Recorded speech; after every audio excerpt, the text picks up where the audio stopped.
psikoterapi dan psikologi Islam.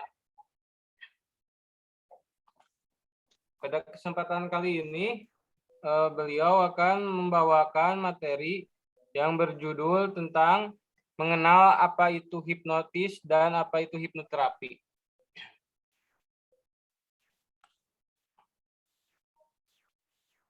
Nah, untuk pendidikan non formalnya sendiri itu Kang Zia memulai karir di hipnoterapi itu pada awal tahun 2012 dan hingga tahun 2018 beliau mengikuti beberapa latihan baik itu yang tarafnya se-Asia maupun yang nasional.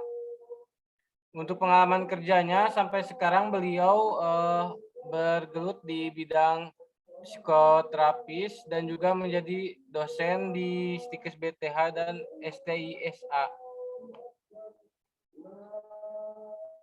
Mungkin untuk waktunya saya persilahkan kepada Kang Zia Zakaria.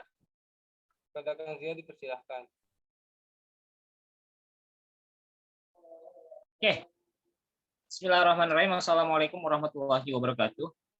Waalaikumsalam warahmatullahi wabarakatuh. Oke. Terima kasih kepada moderator yang sudah memberikan kesempatan saya untuk berbicara di malam hari ini. Alhamdulillah Rabbil Alamin. Wabihi nasta'inu ala umuri dunya waddin wassalatu wassalamu ala asrofil mursalin wa ala alihi washabihi ajmain. Puji dan syukur kehadirat Allah Subhanahu wa taala karena rahmat dan karunia-Nya kita bisa berkumpul bertatap muka kembali di acara Zoominar kali ini ya. Salawat serta salam mari kita curahkan kepada baginda alam yakni ibadah Nabi Muhammad sallallahu alaihi wasallam. Tak lupa kepada keluarganya, sahabatnya dan para umatnya yang mengikuti ajarannya hingga akhir zaman. Alhamdulillah pada kesempatan kali ini kita bisa berkumpul kembali dan terima kasih banyak kepada moderator ya Kang Ilham yang sudah memberikan mempersilahkan saya untuk berbicara di malam hari ini ya. Kemudian kebetulan di Tasik sekarang sedang hujan dan mungkin tadi juga Kang Ilham ada beberapa kendala katanya hujan dan memang pas banget ya. Pas bagian saya selalu hujan di malam hari. Jadi doa-doa para jomblo itu terkabulkan di malam minggu hari ini. Ya. Oke. Nah, sebelum kita perkenalan tadi kan sudah diperkenalkan diperkenalkan oleh Kang Ilham kepada teman-teman semuanya. Boleh semuanya juga boleh untuk tak kenal maka tak sayang ya, ta'aruf ya. Kita perkenalkan terlebih dahulu, boleh yang dari UKM Sabas ataupun yang lain boleh silahkan atau ditulis nama, kemudian profesi, misalkan ada yang guru, apakah ada ibu rumah tangga atau mahasiswa, silahkan dan tempat tinggalnya di mana. Misalkan Zia dosen, kemudian Tasikmalaya. Oke, boleh sambil kita perkenalan ya. Coba di chat ditulis di kolom komentar ya, biar saya tahu ini orang mana saja gitu kan. Biar sambil biar pada kenal ya. Boleh silahkan perkenalkan terlebih dahulu nama, kemudian profesi, kemudian tempat tinggal ya, domisilinya di mana. Boleh. Kalau yang tidak ada kendala boleh silahkan juga Nurbaniyah di mana ya. Oke, Mbak Nurbaniyah ya di mana? Oh, di Pontianak. Oke, terima kasih. Yang lainnya boleh silahkan di chat ditulis di kolom komentar ya. Oke, kalau yang tidak ada kendala silahkan juga untuk mengaktifkan kameranya ya.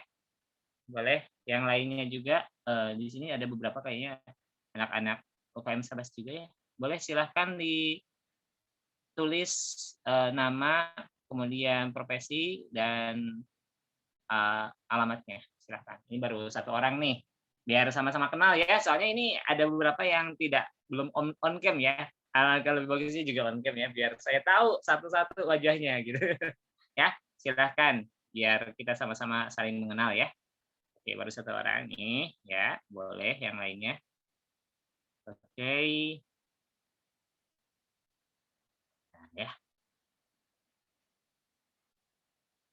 Oke, Sony Agustin, mahasiswa Kota Jambi. Pada jauh-jauh ya. Alhamdulillah ya. Ini Yustika, oke, pekerja Tasikmalaya. Tasikmalaya, oke, lumayan banyak ya. Waduh, dari Makassar juga ya. Alhamdulillah udah. Makasih banyak sudah hadir ya di agenda malam hari ini. Alhamdulillah. Semarang hadir. Alhamdulillah. Nah, ini. Nah, jadi saya nggak seperti ngobrol sendiri gitu ya. Jadi kalau misalkan, bapak-bapak, ibu-ibu, teman-teman semuanya ngisi, alhamdulillah. Nah, alhamdulillah. Aluki dari Tasikmalaya, oke, terima kasih banyak. Oke, nah kita langsung ke materi saja. Apabila saya ngisi materi, biasanya boleh lihat di gambar ini dengan cepat ya.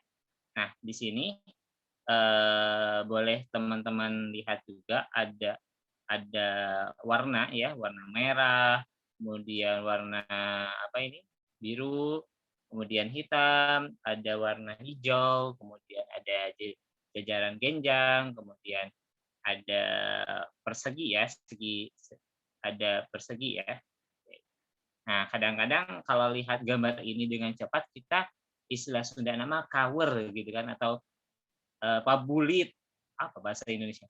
Jadi kadang-kadang pada saat dilihat, waduh saya lihat itu gambarnya eh, apa segitiga, tapi kok kotak gitu tulisannya. Kadang-kadang kita membaca hurufnya gitu kan, nggak lihat ininya. Nah, ini kita akan bermain-main nanti dengan alam bawah sadar kita. Oke, next boleh.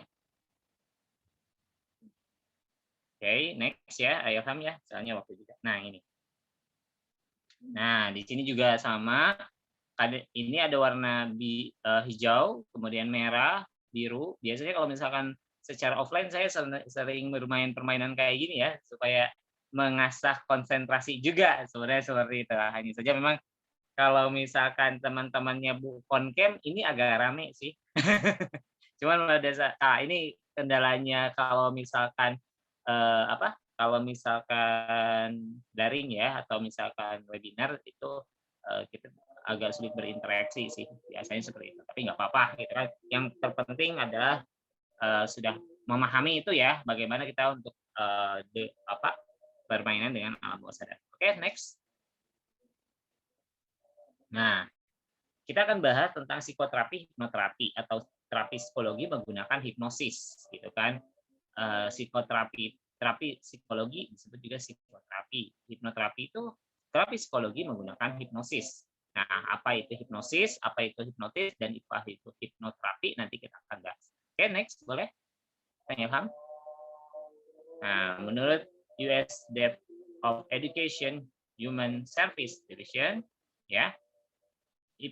Oke, hipnosis adalah tembusnya faktor pikiran kritis yang diikuti dengan diterimanya suatu pemikiran yang selektif, ya, seperti itu. Oke, next.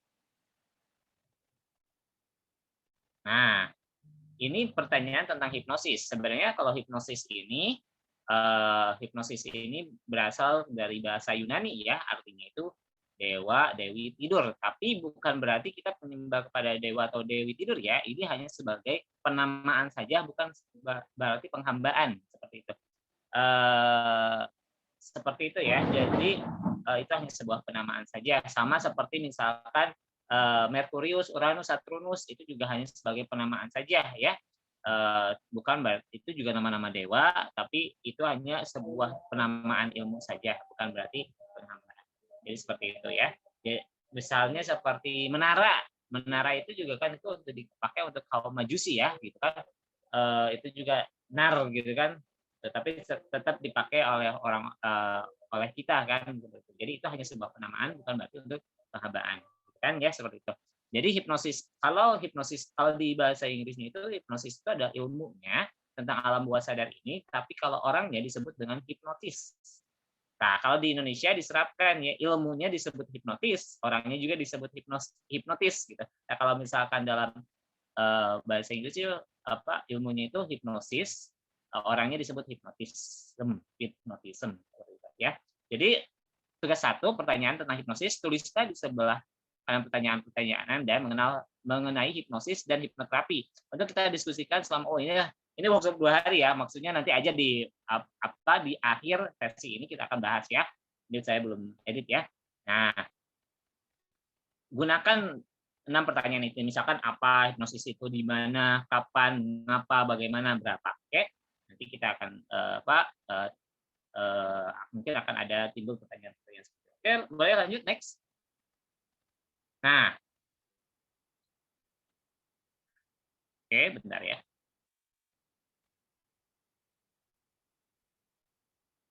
Nah, sorry. Nah, tugas 2 hipnosis itu alamiah, gitu kan? Hipnosis itu alamiah.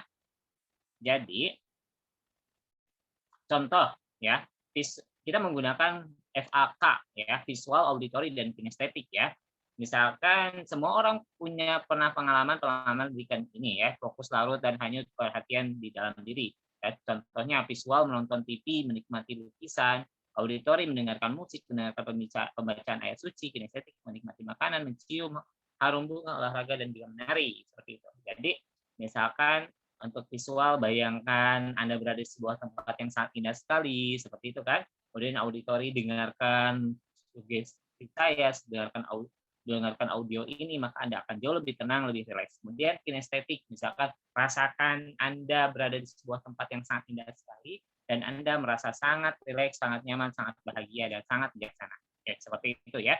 Jadi ada visual, auditory, dan kinestetik. Karena kita sebagai hipnoterapi tidak orang ini orang visual, orang ini auditory, orang ini kinestetik, itu tidak bisa kita tebak ya. Mungkin itu ranahnya psikolog gitu kan. Tapi kalau misalkan hipnoterapi ya pakai semuanya aja untuk menterapi orang gitu kan, seperti itu. Oke, lanjut ya. Tugas 3, bisakah Anda berimajinasi? Nah, sekarang boleh saya pengen bapak-bapak di sini, ibu-ibu di sini ya, teman-teman di sini ada beberapa yang sudah on cam juga ya, alhamdulillah ya, Bu Nurbania sama Pak Ahmad ya. Makasih sudah on cam, yang lainnya boleh juga on cam ya. Bisakah Anda berimajinasi ya? Di sini ada sugesti. Kita pakai sugesti dulu. Misalkan boleh bayangkan bapak-bapak, ibu-ibu, teman-teman semuanya, Aluki, alhamdulillah. Coba boleh bayangkan di sini, bayangkan saja ini adalah sebuah jeruk lemon ya, jeruk lemon. Bayangkan aja ini adalah sebuah jeruk lemon. Kan boleh dilihat, dipraktekkan. Bayangkan ini adalah sebuah jeruk lemon. Kemudian saat ini lidah Anda menjulur dan saya belah jeruk lemonnya dengan pisau tajam ya. Saya belah, dibelah nih. Kemudian saya peras dengan menggunakan pipet. Kemudian saya teteskan sari jeruk lemon pada lidah. Nah, diperas, kemudian si sarinya itu diminum. Apa yang terjadi? Ya, asam kan. Jadi, aduh kok kerasa banget asamnya. Atau misalkan kita bayangkan aja ini jeruk lemon, kemudian kita belah, cek, kemudian dijilat. Akan terasa asam. Kalau Anda mengikutinya, yang terjadi adalah asam. Nah, inilah yang dimaksud dengan respon fisik yang terjadi adalah keluar air liur dan lain-lainnya, asam urui bahasa Sundanya. Kenapa seperti itu? Ya, karena itu adalah sugesti. Yang jadi pertanyaan adalah jeruk lemonnya ada nggak? Ya, boleh kalau misal yang boleh di kolom chat ya, ada nggak jeruk lemonnya? Yang barusan. Nggak ada kan? Tapi kok kerasa asam gitu. Karena itulah sugesti. Dan kadang-kadang kita selalu memikirkan hal yang belum terjadi. Kita mengkhawatirkan yang belum terjadi, dan itulah lemon kita. Itulah jeruk nipis kita. Ya, kadang-kadang seperti itu.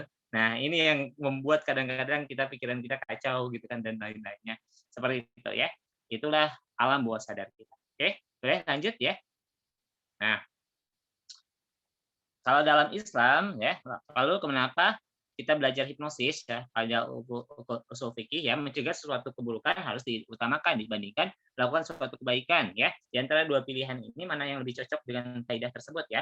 Mempelajari hipnosis sehingga tahu dengan lengkap hipnosis dan mampu mencegah kemudaratan yang bisa muncul dan memanfaatkan optimum kebaikannya. Yang kedua, tidak mempelajari hipnosis sehingga tidak melakukan kemudaratan yang bisa muncul dan juga karena tidak tahu dan tidak dapat memanfaatkan optimum kebaikannya. Teman-teman mau milih yang mana? Yang pertama apa yang kedua? Ya, pertama apa yang kedua? Boleh. Oh, pertama. Oke, silakan. Yang lainnya boleh di kolom chat atau enggak, kalau misalkan mau ngobrol silakan aja open. Pertama ya, mempelajari hipnosis sehingga tahu dan lengkap hipnosis dan mampu mencegah kemudaratan yang bisa muncul dan memanfaatkan optimum. Sebenarnya bukan cuma ilmu hipnosis, ilmu yang lain pun kalau misalkan kita disalahgunakan, ya bisa seperti apa ya, dua belah mata dua dua mata pisau ya, bisa digunakan untuk kebaikan atau kejahatan juga. Nggak harus ilmu hipnosis aja. Misalkan ilmu apa ya, ilmu menghitung atau akuntansi misalkan, kalau misalkan digunakannya tidak pelaporannya nggak benar kan, itu juga bisa dijadikan apa ya, jadi mudarat ya. Nah, jadi gimana orangnya gitu kan. Kalau orangnya ya baik, kalau misal bisa digunakan untuk menolong orang. Nah, makanya kalau di sekarang itu ada namanya PAHIPTI, Perkumpulan Hipnosis Hipnoterapi Indonesia, Praktisi Hipnosis Hipnoterapi Indonesia. Kalau di Indonesia mah seperti IDI. Kalau kayak di dokteran mah ID atau di bidang IB, perawat PPNI dan lain-lainnya. Ada perkumpulannya sekarang. Jadi orang-orang yang bermain hipnosis, hipnoterapi sekarang udah ada perkumpulannya kayak PAHIPTI, PKHI gitu kan. Jadi kalau yang tidak tergabung berarti ilegal gitu kan. Ya, jadi harus masuk ke sana gitu kan, seperti itu. Ya. Jadi memang supaya di sana itu disumpah dan lain-lainnya ya. Oke. Oke. Lanjut ya. Lanjut. Oke, seperti itu. Jadi bisa dimanfaatkan optimum kebaikannya, gitu kan. Oke, lanjut. Next. Nah, apakah hipnosis itu? Hipnosis adalah imajinasi yang dipandu, ya.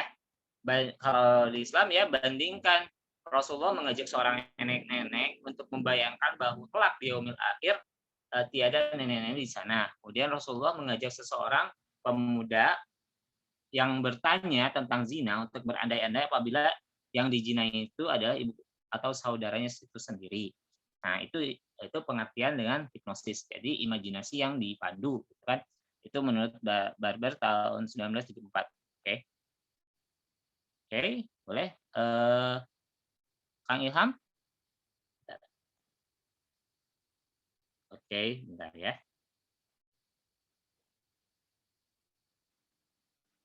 Next ya, Kang Ilham ada. Oke, lanjut ya. Sambil menunggu.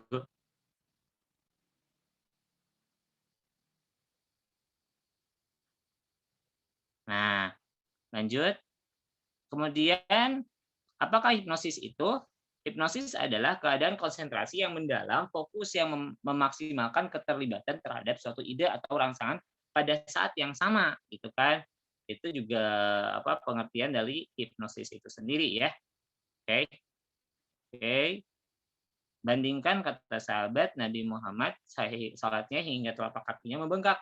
Imam Ali bin Abi Thalib meminta dicabutkan panah dari kakinya saat dia sedang khusus sholat. Gitu ya. Nah, alhamdulillah. Oke, di apakah hipnosis itu, Kang? Nah, itu ya. Lanjut ya. Next. Nah, imajinasi yang dipandu tadi ya. Alhamdulillah ya. Nah, ini. Lanjut. Boleh lanjut? Nah, kemudian apakah hipnosis itu keadaan rileks sangat mudah untuk disugesti ya. Bandingkan dan kemungkinan dan khusyuk yang perlu dimunculkan pada kegiatan wudhu, sholat, zikir sehingga kata-kata doa yang disampaikan meresap gitu ya. Oke, lanjut. Nah, ini juga jadi perdebatan ya, hukum mempelajari hipnosis itu. Kan hukum itu ada haram, makruh, halal, sunnah, wajib gitu kan. Ini gimana hukumnya gitu kan, apakah haram, makruh, halal, sunnah, wajib. Jadi tergantung niat. Kalau misalkan tidak wajib ya, jadi memang ini adalah sebuah ilmu ya, ilmu apakah kayak farmasi dan lain-lainnya, ini adalah sebuah ilmu. Jadi insya Allah kalau digunakan untuk kebaikan mungkin itu akan menjadikan sebuah kebaikan juga bagi kita ya, seperti itu. Kalau digunakan untuk kejahatan ya jahat, jelek juga buat kita seperti itu ya. Lanjut next. Nah, mungkin akan ada sesuatu yang mengharamkan hipnosis ya. Apakah hipnosis itu haram? Nah, hipnosis itu awal mulanya dari kata hipnos ya, artinya dewa tidur ya, dewa tidur gitu kan. Yunani berarti sama dengan melakukan syirik karena melakukan persekutuan terhadap Allah. Oke, bandingkan logika dengan sistem tata surya yang tadi ya menggunakan nama-nama dewa Yunani. Umat Islam tetap menggunakan nama-nama itu bagi mereka itu hanyalah sebuah penamaan bukan penghambaan. Kemudian bandingkan logikanya dengan menara yang saat ini menyatu dengan masjid. Menara dulu adalah tempat tinggi untuk menyimpan api kaum Majusi. Islam mengambil kata menara dan menggantinya dengan tempat azan dan tetap menggunakan istilah menara. Oke, lanjut ya. Next. Alasan yang mengatakan hipnosis menggunakan ketidaksadaran sementara aktivitas ibadah harus dengan sadar. Sholat saja dalam keadaan tidak sadar tidak boleh karena hipnosis menggunakan ketidaksadaran, maka hipnosis haram katanya gitu ya.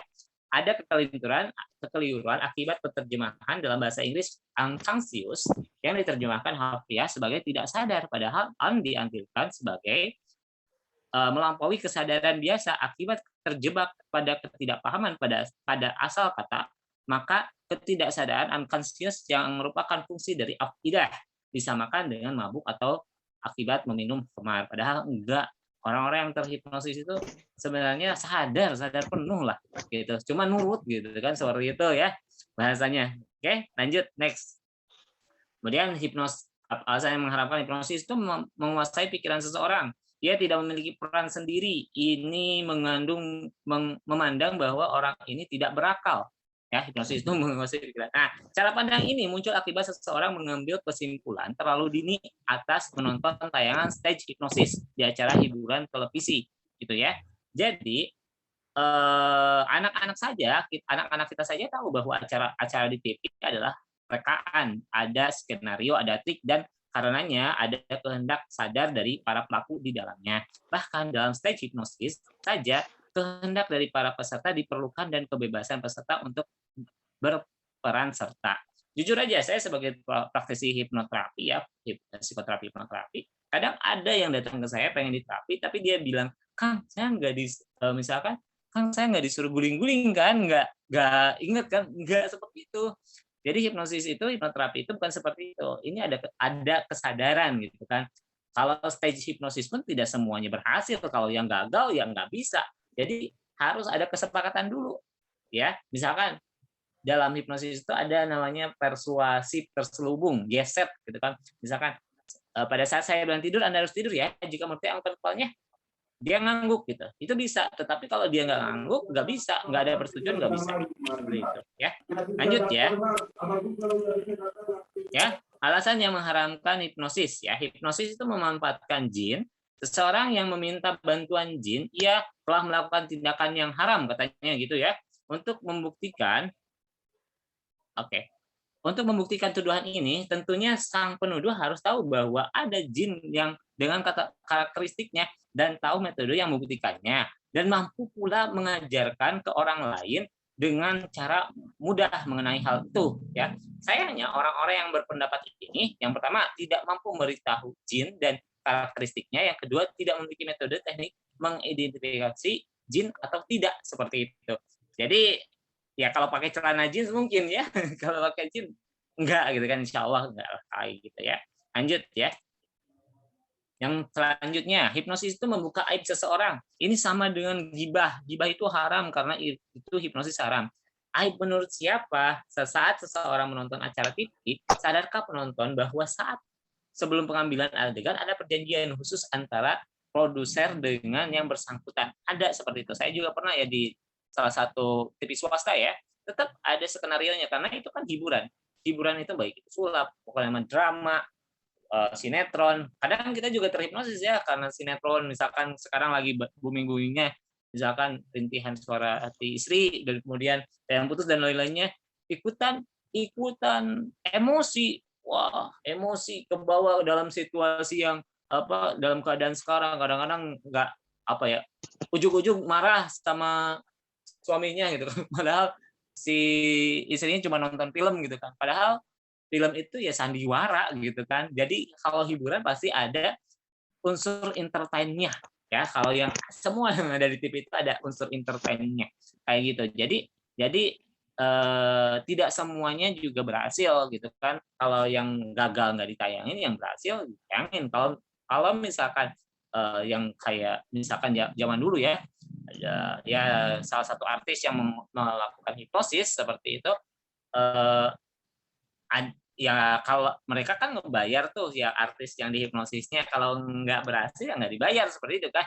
Jadi memang ada kesepakatan dulu seperti itu. Jadi ada unsur intervennya. Lanjut ya. Alasan yang mengharamkan hipnosis itu dalam sebuah spanduk yang dibuat oleh sejumlah polsek, polres disejajarkan dengan pencopet. Nah, penjabat mencopet dan menjamret itu sama dengan haram gitu kan. Hantam Kromo mengartikan semua tindakan penipuan itu hipnosis, sama dengan hipnosis gitu kan. Meski yang membuat instruksi kepolisian belum tentu yang memberi instruksi membuat spanduk paham terhadap apa yang ditulisnya seperti itu.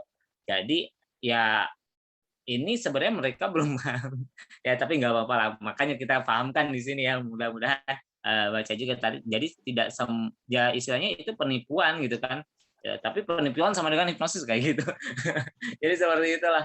Jadi sebenarnya penipuan menggunakan bahasa-bahasa persuasif terselubung seperti itu ya. Oke, lanjut next ya. Hipnosis haram karena demikian kata guru saya. Yang pertama, apakah guru Anda pernah belajar sehingga tahu dengan benar dan jelas apa itu hipnosis yang sesungguhnya? Yang kedua, seorang yang membuat fatwa hukum wajib mengetahui secara jelas apa hal yang akan difatwakannya. Yang ketiga, apabila seseorang yang tidak pernah memiliki pengetahuan yang jelas tentang sesuatu dan ia membuat fatwa hukum mengenainya, apakah hal itu dapat dipercaya? Seperti itu itu yang menjadi pertanyaan ya. Jadi ya turunan. Jadi gini loh. Dalam alam pikiran itu seperti ini. Setiap informasi yang pertama kali masuk itu selalu dianggap benar, ya, selalu dianggap benar gitu kan. Jadi setiap informasi yang pertama masuk itu selalu dianggap benar. Jadi kategorinya gini-gini, ya udah dia. Jadi kita itu ya terlahir dari doktrin lah seperti itu. Jadi kita inilah kadang-kadang kita harus mencari dulu faktanya, datanya dan lain-lain sebelum kita bilang bahwa oh, ini haram ini dan lain-lainnya seperti itu. Oke, lanjut ya. Nah, alasan yang mengharamkan lagi, hipnosis itu sihir yang nyata. Pertanyaannya, yang pertama, apakah yang mengatakan demikian itu memahami sihir? Bila iya, berarti ia telah mempelajari sihir dong, dan ia telah melakukan hal yang menurutnya haram. Bila tidak, berarti ia telah melakukan kezaliman karena menuduh sesuatu tanpa ia memiliki pengetahuan di dalamnya. Ingat, kaum kafir Quraisy yang tidak senang dengan banyaknya orang yang tertarik pada akhlak Nabi dan ingin bersyahadat, mereka menakut-nakuti dengan berkata, jangan sekali-kali kamu menatap wajahnya, apalagi kamu menyimak pembicaranya. Kamu akan terpikat pengikutinya. Sesungguhnya Muhammad itu adalah sihir yang nyata. Kata orang-orang kafir kayak gitu ya dalam Al-Quran ya. Oke, lanjut. Alasan yang mengharamkan ya, hipnosis haram karena ada fatwa MUI ya. Hingga saat ini tiada satu pun fatwa MUI yang mengharamkan hipnosis untuk umat Islam ya. Di MUI itu berkumpul orang dari ragam bidang dan pengetahuan. Bila satu saja dari mereka memandang bahwa hal itu mudarat bagi umat Islam, tentunya mereka sudah berdiskusi dan memfatwakannya dari awal kan. Lalu apa tindakan kita? Gitu kan? Tindakan kita adalah sebelum bingung, mari kita introspeksi terlebih dahulu ya. Yang pertama, apakah dalam seluruh kehidupan Anda adalah mempersoalkan hukum mempelajari sesuatu atau hanya dalam hal hipnosis ini saja? Yang keduanya, apakah Anda telah apakah Anda telah bertanya kepada orang yang ahli dalam bidang itu? Yang ketiganya, apakah Anda telah menjadi peneliti yang bijak atas fenomena ini atau sekedar taktik ikut-ikutan tanpa memahami alasannya? Ya, boleh seperti itu ya. Oke, next Ilham. Nah, itu ya. Nah, ini tindakan Anda ya. Lanjut, next. Nah, kita kembali lagi ke kaidah usul fikih yang tadi ya. Mencegah suatu keburukan harus diutamakan dibandingkan melakukan suatu kebaikan. Di antara dua pilihan ini mana yang lebih cocok dengan kaidah tersebut ya. Yang tadi, mempelajari hipnosis sehingga tahu dengan lengkap hipnosis dan mampu mencegah kemudaratan yang bisa muncul dan memanfaatkan optimum kebaikannya. Yang kedua, tidak mempelajari hipnosis sehingga tidak melakukan kemudaratan yang bisa muncul dan juga karenanya tidak tahu dan tidak dapat memanfaatkan optimum kebaikannya. Jadi tadi kita sepakat ya memilih nomor 1 ya. Kita langsung ke sejarahnya ya. Sejarah hipnosis. Oke, lanjut next. Nah, ini sejarah hipnosis ya. Jadi secara hipnosis itu awal mulanya memang dari dulu memang banyak peneliti-peneliti juga merasa terpukau lah ya. Ada ya bukan cuma di Indonesia, di Eropa juga banyak pengobatan-pengobatan alternatif yang menggunakan mantra dan lain-lainnya seperti itu. Dan ya juga bahasa Arabnya juga mantra ya seperti itu. Nah, jadi gini, awal mulanya Franz Anton Mesmer nih tahun 1734 sampai 1815 ya. Nah, ini Franz Anton Mesmer ini yang terkenalnya itu Mesmer magnetism gitu kan. Franz Anton Mesmer ini sendiri. Jadi awalnya dia yang membagi istilah energi positif, energi negatif seperti sebuah magnet seperti itu ya. Jadi kalau kita memikirkan hal-hal yang baik, maka insya Allah bisa terjadi yang baik juga. Kalau misalkan yang jelek ya jelek gitu kan. Itu di dalam kata Franz Anton Mesmer ya, magnetism di sini ya. Kemudian lanjut, sorry yang tadi juga ya, boleh ditampilkan lagi Kang Ilham. Nah, lanjutnya tahun 1795 ya, yang sejarah hipnosis. Nah, itu bapak hipnosis kita itu adalah James Braid ya. James Braid gitu. Awal mulanya dia meneliti di daerah Amerika ya, di suku Indian. Ada sebuah ya namanya itu Winnebago ya. Jadi si orang di sana itu sakit, kemudian ditidurkan, kemudian kasih mantra sambil nari-nari gitu kan, ditidurkan gitu kan. Dan yang uniknya orang tersebut setelah dikasih mantra yang kayak gitu-gitu sembuh gitu kan. Nah, karena itu peneliti ya orang Eropa James Braid ini seorang dokter dan psikolog ya, dia meneliti kok bisa sih gitu kan. Akhirnya dia meneliti dan dinamakanlah hipnosis. Kalau kata-kata hipnosis itu di sana ya. Hipnosis dia mengira orang itu sembuh dalam keadaan tidur ya. Orang tersebut sembuh dalam keadaan tidur menggunakan sugesti. Ya, dia mengatakan itu adalah sugesti ya. Pada saat itu sudah ada kata sugesti itu.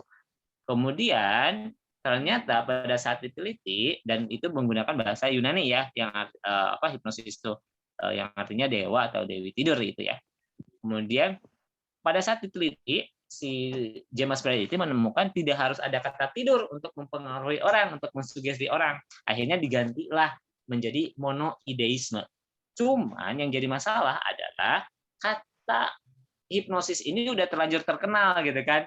Kata hipnosis ini sudah terlanjur terkenal dibanding dengan monoideisme. Jadi sebenarnya bahasa hipnosis ini tidak disetujui oleh penciptanya sendiri gitu kan. Seperti itu.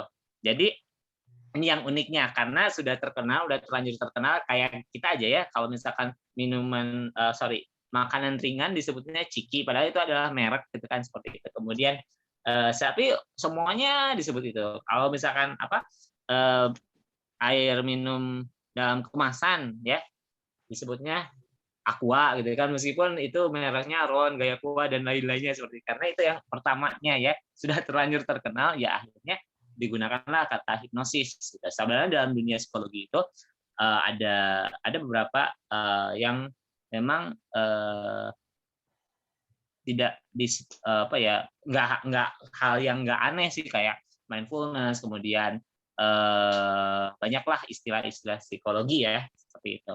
Nah kemudian ada orang yang terkenal tahun 1900-an yaitu Emil Quay, seorang psikolog dan juga seorang apoteker ya itu.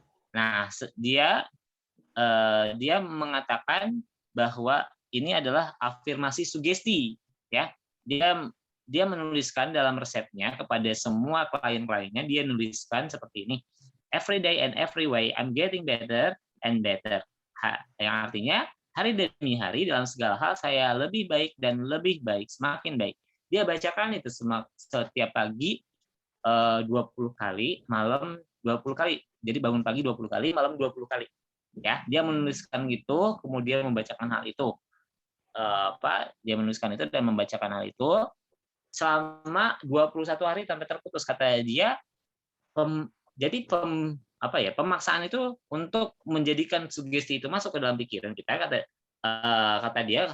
Jadi hipnoterapi itu percuma kalau misalkan tidak diafirmasikan lagi, diulang-ulang. Percuma kalau nggak diulang-ulang. Jadi misalkan Anda sudah di hipnoterapi nih, kemudian Anda tidak mengafirmasikan diri Anda sendiri terus-menerus secara berulang-ulang, maka itu akan sia-sia aja. Sama kayak stage hipnosis ya. Kalau stage hipnosis cuma beberapa saat aja, habis itu ya kembali lagi normal. Misalkan Anda takut sama rokok, habis itu ya Anda takut sama rokok ya cuman hari itu aja, tapi kalau misalkan Anda diulang-ulang maka jadi beneran takut sama rokok seperti itu. Jadi kata Emil Quay ini hipnoterapi itu alangkah lebih bagusnya ya diulang-ulang seperti itu supaya afirmasi sugestinya itu masuk dan menjadi abadan selamanya gitu kan dalam pikiran bawah sadar Anda seperti itu. Nah, kemudian Milton Erickson ini meneliti juga ya. Ini Bapak hipnosis modern ya, tetap menggunakan bahasanya adalah bahasa hipnosis gitu kan. Jadi ada Milton Erickson juga seorang dokter ya, di luar negeri itu sudah ada ya, dari mulai diploma sampai doktor itu sudah ada. Tapi kalau di Indonesia ya baru pelatihan ya. Seperti itu, mungkin sekarang lagi dikaji juga sama UNPAD dan UGM ya. Salah satunya Prof. Kuartar ini dosen saya juga sedang penelitian apakah ini akan menjadikan sebuah prodi atau enggak. Karena memang sangat unik sekali dan memang sekarang sudah ada dalam undang-undangnya ya di Permenkes nomor 6 tahun 2016 gitu sudah ada gitu kan, masuk ke dalam kesehatan olah pikir ya seperti itu. Jadi sudah ya mulai agak dikenal lah, meskipun ke Indonesia ada organisasinya IBH itu tahun 2002. Jadi kita ketinggalan banget. Di Eropa itu udah diteliti dari tahun 1700-an. Di kita ya 2002, ya wajar kalau misalkan di kita masih dianggap hal-hal yang mistis ya. Jadi kita ketinggalan banget seperti itu. Oke, lanjut ya. Next. Nah, ini hipnosis itu dibagi-bagi. Hipnosis ini bagi-bagi, ada yang namanya hipnosis forensik, hipnosis eksperimental, medis, klinis ya. Nah, hipnosis forensik ini dipakai untuk misalkan dalam hal untuk mencari kasus dalam kasus ya, misalkan ada pencurian, penjambretan, kemudian pembunuhan dan lain-lainnya. Tapi yang dihipnosisnya itu bukan si pelakunya tapi saksi ya. Kenapa saksinya? Karena kalau dalam hukum itu, karena saya juga S1-nya hukum keluarga ya, saya juga S1-nya hukum, jadi harus ada apa namanya tuh? Yang pertama harus ada alat bukti, kemudian yang ketiganya ada pengakuan, yang keempatnya ada saksi ahli ya seperti itu ya. Jadi tidak bisa digunakan apabila memang tidak bisa digunakan apabila apabila di sananya itu ada pengakuannya harus dengan sadar gitu, bukan dalam keadaan ada intervensi gitu kan. Itu kan ada intervensi ya. Kalau di hipnosis itu ada YESET ya, metode YESET. Jadi ini gak ada yang ngaku sama kita ya. Ya udah biar kamu aja, tapi cuma sesaat gitu kan. Nah, itu nggak bisa. Jadi kalau misalkan untuk saksi itu diperbolehkan gitu kan, untuk saksi untuk diperbolehkan. Itu yang disebutkan dengan hipnosis forensik. Misalkan ada penculikan, masih ingat nggak plat nomornya apa? Nah, itu bisa dihipnosis di hipnosis forensik seperti itu. Kemudian ada namanya hipnosis eksperimental ya. Nah, hipnosis eksperimental ini sedang diteliti juga sekarang di UNPAD ya, sama dosen UGM. Unik lah, ini perpaduan ya. Dosen saya ya, Bu Prof. Kuartan ini ya. Jadi menggunakan, kalau di luar negeri itu kayak menggunakan alat ya, Nairus Sky ya, kemudian di sana dipasangin, kemudian orang dihipnosis, ini udah masuk ke dalam beta, alpha, theta atau delta enggak seperti itu. Oke. Seperti itu. Jadi seperti itu. Jadi untuk hipnosis eksperimental menggunakan alat ya, namanya EEG ya, seperti itu. Seperti itu. Yang selanjutnya, yang selanjutnya ada yang namanya hipnosis klinis ya. Nah, hipnosis klinis ini menterapi seseorang menggunakan metode hipnosis. Misalkan ada yang trauma, fobia, stres. Nah, di hipnosis lah menggunakan disebut hipnosis klinis. Kemudian ada hipnosis medis ya. Ada hipnosis medis. Nah, kalau hipnosis medis ini, kalau hipnosis medis ini digunakan untuk para medis. Biasanya digunakan untuk hipnosis birthing, untuk melahirkan, kemudian untuk nursing, anestesi gitu kan. Ada bahasa-bahasa medis ya, mungkin minggu depan akan dibahas ya untuk hipnosis medis ini sendiri gitu kan. Nah, hipnosis medis dan hipnosis klinis ini disebutlah hipnoterapi.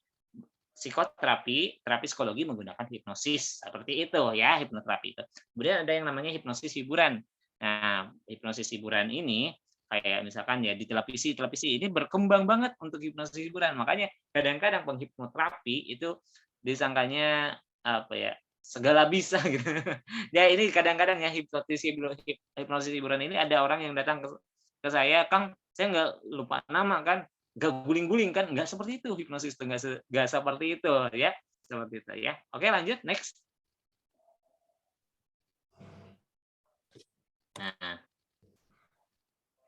Nah, apakah hipnosis itu tadi sudah dibahas ya, Omol Emstegil ya. Hipnosis tak beda dengan listrik yang tak ada yang tahu persis, meskipun demikian ia punya power. Keadaan pikiran yang mengakibatkan perilaku bawah sadar mudah disentuh daripada perilaku sadar. Perhatian terfokus, kepekaan indrawi yang luar biasa dengan perhatian terbatas, hilangnya otonomi akibat berkurangnya kontrol kesadaran, kerentanan terhadap responsi pasca hipnosis. Lanjut ya, pemodelan psikologi. Nah, pemodelan psikologi ini yang namanya ada yang namanya conscious mind dan subconscious mind gitu ya. Conscious mind itu sadar, subconscious mind itu alam bawah sadar. Jadi 88% kita itu maksudnya alam bawah sadar, sedangkan 12% itu kita sadar. Oke, boleh next. Kang Ilham. Oke. Subconscious mind itu yang tadi ya. Nah, subconscious mind itu misalkan kita sadar nih. Nah, ini conscious mind. Nah, subconscious mind itu maksudnya alam bawah sadar. Contoh kayak gini lah. Kritis, logika, rasional itu conscious mind. Nah, kalau alam bawah sadar itu image belief system memory, netral itu alam bawah sadar. Sama kayak misalkan kita ada nyamuk aja ya. Kalau kita kan otomatis dengan netralnya ya, dengan otomatis kita menepak, itu kan maksudnya ke alam bawah sadar seperti itu ya. Kemudian netral gitu kan, kalau kita sadar ya ini nyamuk aegypti atau bukan, Anopheles itu bukan, kayak gitu kan, itu capek gitu kan. Kayak seperti mengkedipkan mata seperti itu ya. Sebenarnya kita selalu menggunakan 88%, saya tanya banyaknya istilah Sunda nama melamun apa sadar gitu kan. Pasti banyaknya lebih banyak mengalamun seperti itu. Jadi kadang-kadang kita dalam kehidupan sehari-hari kita itu lebih banyaknya kita masuk ke alam bawah sadar. Misalkan ya kalau misalkan kita nonton TV kayak tadi ya, kita nonton TV yang sedih, kita tuh tiba-tiba ikut nangis, nonton TV yang greget kita ikut-ikutan emosi dan lain-lainnya. Padahal TV itu bohong, misalnya sinetron itu bohong, misalkan kayak gitu. Misalnya ibu-ibu nonton film telenovela dan lain-lain ikut-ikutan marah dan lain-lainnya. Itu maksudnya ke alam bawah sadar gitu kan. Nah, kemudian tadi ya, misalkan kita jalan itu sudah banyak kita lewati, kemudian kita pulang dari kampus misalkan ke rumah, kita tuh tiba-tiba udah nyampe aja, itu juga udah maksudnya ke alam bawah sadar. Kemudian kita sholat khusyuk gitu kan.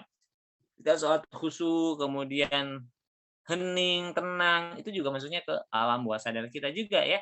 Seperti itu, meditasi juga masuknya alam bawah sadar kita. Jadi sebenarnya sadar penuh, sadar, hanya kita dalam keadaan rileks seperti itu ya. Lanjut, next. Nah, sugestivitas manusia ya.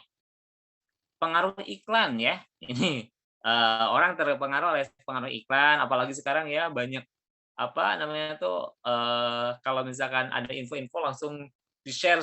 Nah ini, apa namanya tuh, hati-hati hoaks. Ya kadang-kadang kita bisa mengiyakan itu padahal hoaks ya, padahal hoaks kayak gitu. Hati-hati dengan pengaruh iklan. Kemudian kebutuhan untuk memperoleh kejelasan dan keyakinan, daya yang dimiliki terapis ya, kebutuhan diterima, harapan, kebutuhan merasakan keselarasan dalam hidup. Lanjut next. Nah, hipnosis dan taraf kesadaran ya. Sadar misalkan ya, level kesadarannya Anda sedang bermain tenis meja. Ya, ciri fisik dan mentalnya fungsi intelektual normal, fungsi refleks dan gerak normal, kemudian melamun, trans ringan. Anda sedang asik memikirkan sedang bermain tenis meja. Yang tadi sadar ya, Anda sedang bermain tenis meja. Nah, kalau yang kedua, ini udah masuk trans ringan ya, masuk alam bawah sadar ringan ya, trans itu masuk alam bawah sadar ya. Anda sedang asik memikirkan sedang bermain tenis meja. Jadi Anda tidak bermain tenis meja, tapi Anda sedang asik memikirkan sedang bermain tenis meja.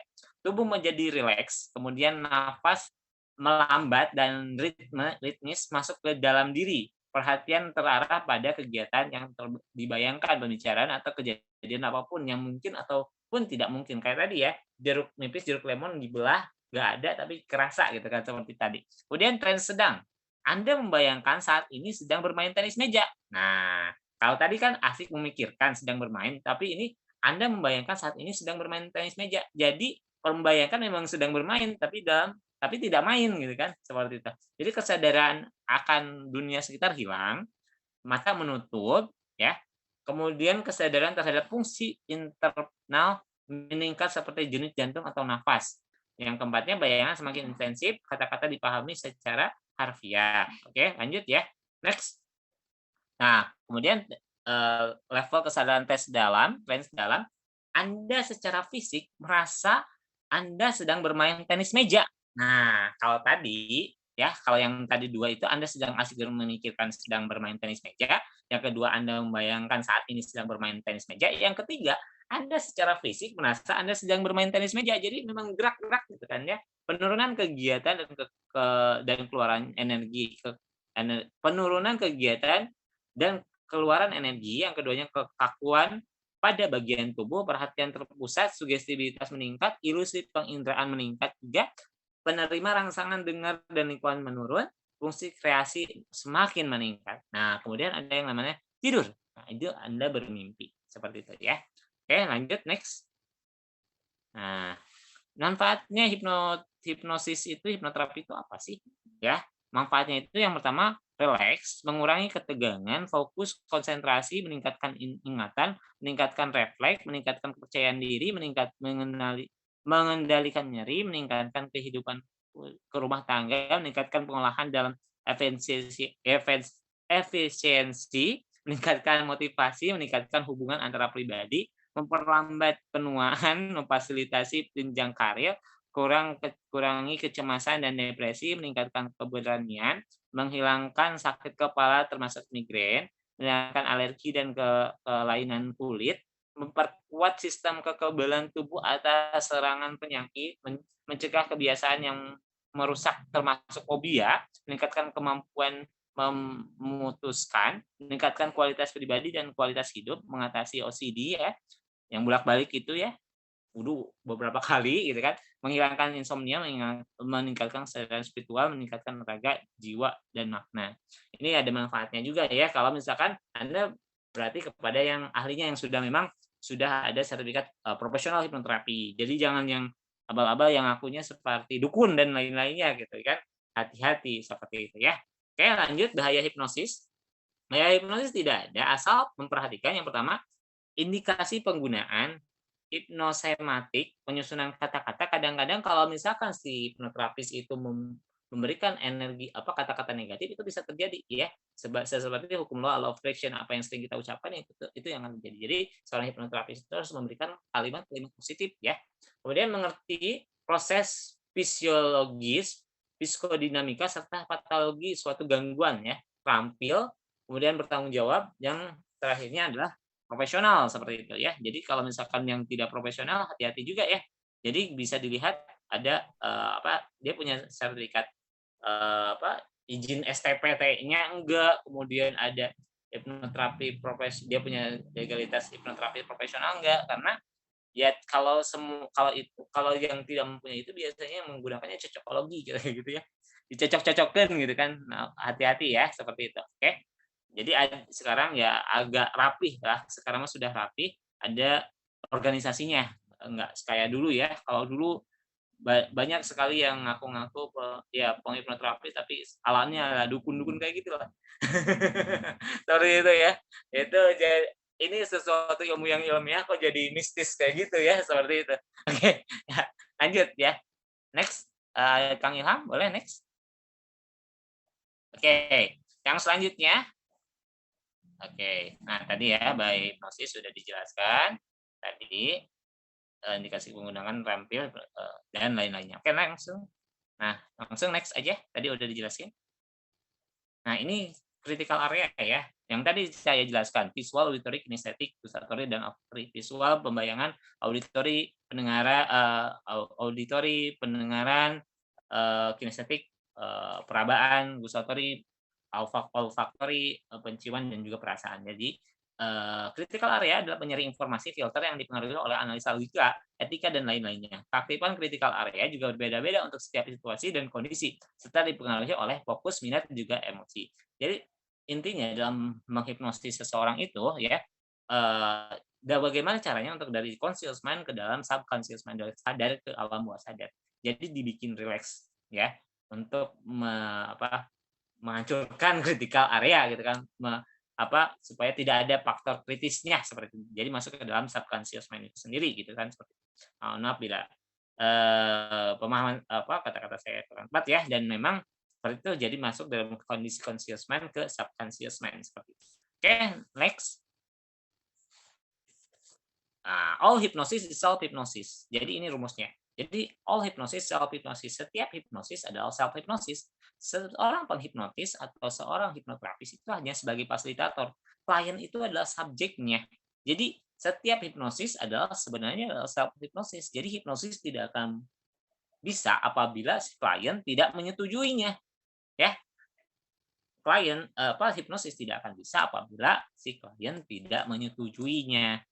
Jadi kenapa, "Kang, tapi kok itu bisa nurut?" Iya, karena ada yang namanya trik ya, persuasi, pakai bahasa persuasi menggunakan trik.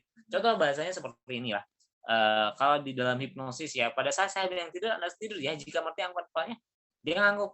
Nah, itu bisa. Kalau misalkan dia bilang nggak mau, nggak bisa, ya. Jadi harus ada kesepakatan dulu gitu kan. Jadi, hipnosis nggak akan bisa apabila dia tidak sepakat, seperti itu. Jadi seperti itu ya, oke. Nah, Kang, kalau misalkan di jalanan itu kok orang bisa sih kena hipnosis dan lain-lainnya. Jadi gini loh, ini triknya ya, bagaimana cara menghindari kejahatan hipnosis di jalanan misalkan ya. Meskipun sebenarnya itu adalah penipuan. Sebenarnya itu adalah penipuan. Biasanya bahasa-bahasanya bahasa-bahasa, persuatrik ya. Misalkan, dia kalau ada orang yang menepak gitu kan, sebenarnya itu hanya buat fokus kepada ucapan si penipu itu ya. Kemudian, Kang dia ya, atau misalkan, kamu masih ingat nggak dengan saya?" Gitu kan. Nah, caranya betul betul apa yang dikatakan oleh kiai, ustad, kalau di jalan itu harus banyak zikir, wirid, dan lain-lainnya kayak gitu ya. Nah, kenapa?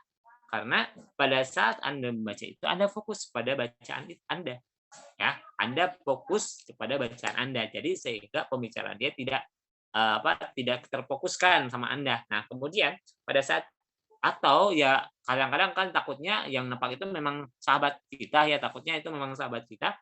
Jadi kalau ada yang nepak, ya kalau ada yang nepak, kita mungkin nggak, kalau misalkan ya astagfirullah astagfirullah kayak gitu kan disangkanya, "Lah, kamu kenapa?" Gitu kan. Ya ada tekniknya, misalkan seperti ini posisi Steven ya, posisi Steven ini untuk nolak ya. Jadi kalau ada yang kayak gini aja, itu insya Allah, ini gestur yang sebenarnya dilarang apabila Anda sedang interpret, tapi kalau Anda sedang dalam terminal dan lain-lainnya ini sangat disarankan sekali supaya Warna tidak ada yang nepak gitu kan, supaya tidak ada yang nepak siapapun gitu kan. Seperti itu.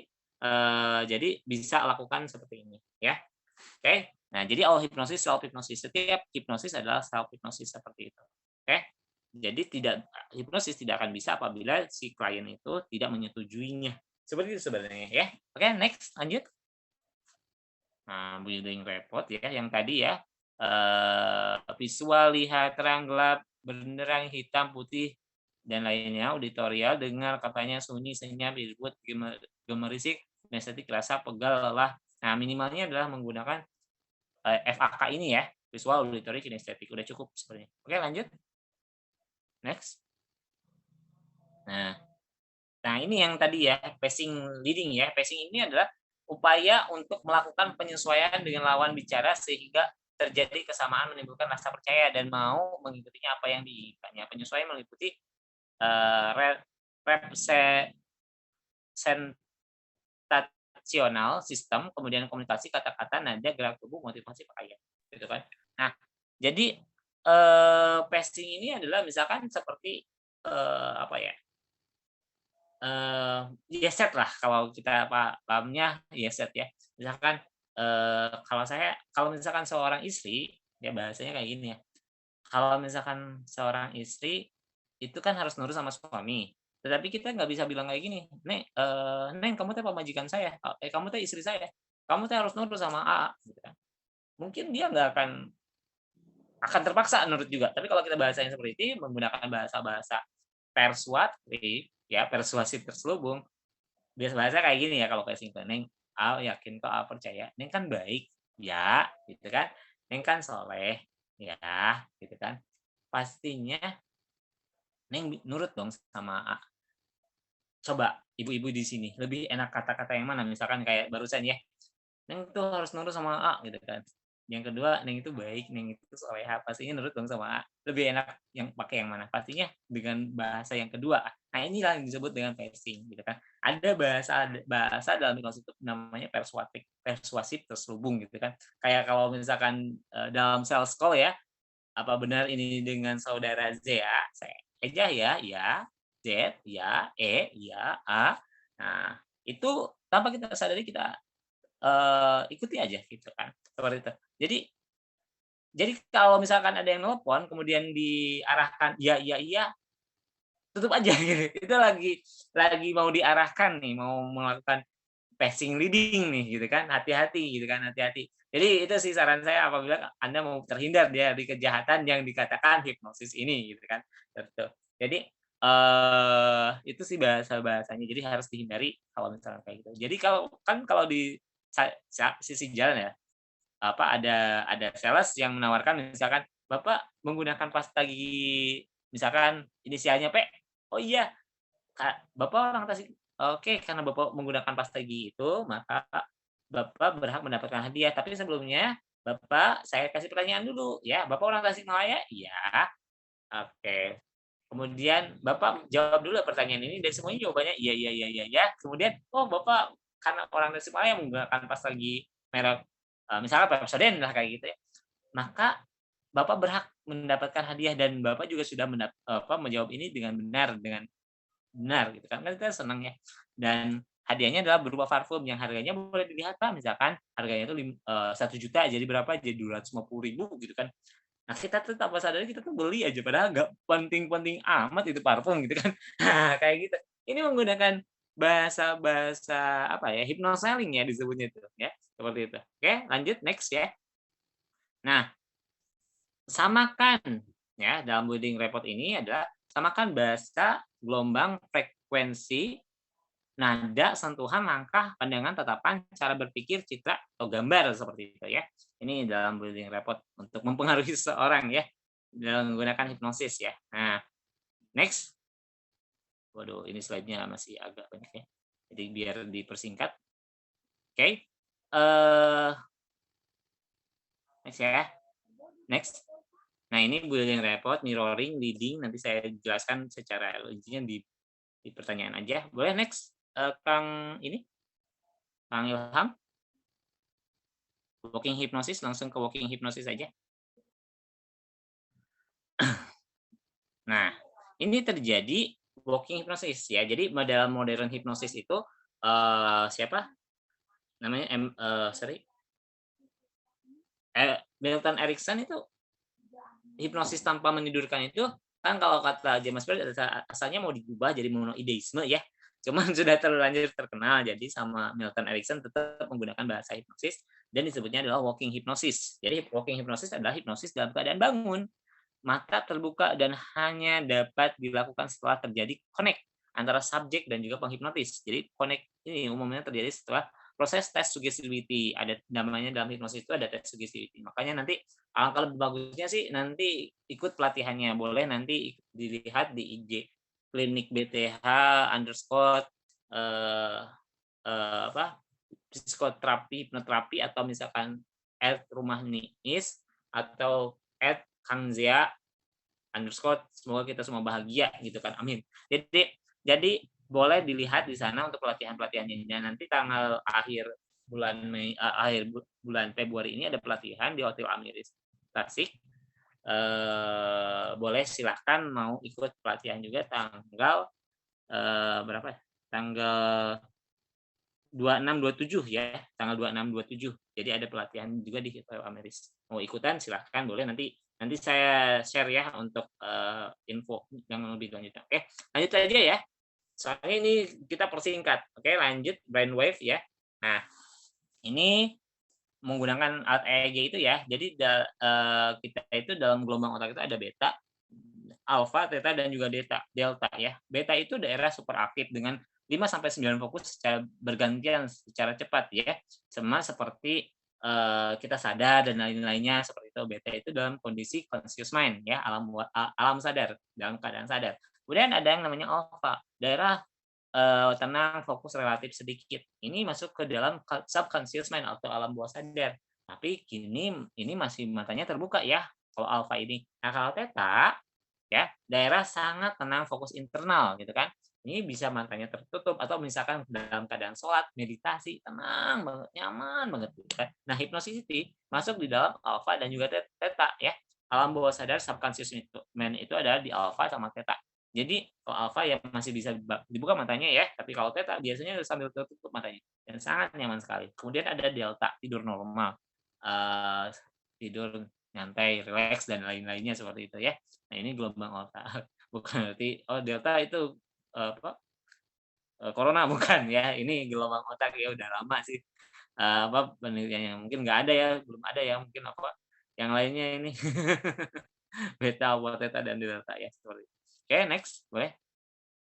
Nah, self hypnosis ya, self hypnosis adalah proses hipnosis ke diri sendiri oleh diri sendiri dan pada umumnya menggunakan teknik extended progressive relaxation ya. Yang keduanya disarankan self hypnosis dilakukan dengan posisi duduk atau santai. Kemudian setiap self hypnosis disarankan hanya untuk satu tema sugesti sesuai dengan perilaku subconscious mind yang membutuhkan repetisi. Ya, kemudian proses self hypnosis dapat diakhiri dengan self termination atau langsung dilanjutkan dengan tidur alami. Ini untuk self hypnosis ya. Untuk self hypnosis. Jadi sebenarnya all hypnosis, self hypnosis, setiap hipnosis adalah self hypnosis sebenarnya seperti itu. Maka ini yang terjadi. Ya kalau misalkan teman-teman mau lihat video-video saya boleh dilihat di YouTube saya ya, Kang Zia, itu ada beberapa praktek-praktek hipnosis, hipnoterapi ya. Orang kok bisa ngelepok gitu kan dan lain-lainnya. Ternyata semuanya itu ada kesepakatan dengan kliennya itu sendiri. Tidak ada unsur mistis, magis dan lain-lainnya seperti itu ya. Jadi itu murni ilmiah dan alamiah seperti itu ya. Oke. Nah, lanjut selanjutnya. Next ya. Yang tadi ya, tahapan autosugesti versi Emil Kue ya. Nah, siapkan sugesti positif yang ditanamkan ke dalam bawah sadar bisa spesifik tapi disarankan buat yang umum dan mempengaruhi banyak dimensi kehidupan. Gunakan sugesti dari Ku ya, misalkan hari demi hari dalam segala hal saya jauh lebih baik dan lebih baik ya. Tutup mata dan rilekskan badan di kursi dan tempat tidur. Ucapkan sugesti positif dengan pelan dan fokus seperti sedang berdoa. Hidupkan imajinasi masuk ke dalam sugesti tanpa mengharapkan apa-apa. Abaikan penyakit atau problem psikologis yang sedang mengganggu Anda, ulangi sampai 20 kali. Pengulangannya tidak mekanisme, tapi dihayati. Lakukan 2 kali dalam sehari, siang dan malam, seperti itu ya. Jadi, teman-teman, boleh Ilham, boleh share lagi? Nih, ini untuk membuat, oke, Ilham masuk nih. Nah, ini saya singkat aja ya untuk siapkan selembar kertas ya. Kenapa bapak-bapak, ibu-ibu boleh di on cam dulu sebentar ya? Coba bapak-bapak, ibu-ibu siapkan selembar kertas. Ini untuk melakukan hipnoterapi, self hipnoterapi ya. Self hipnoterapi yang punya keinginan, punya harapan, boleh silahkan siapkan selembar kertas. Ya.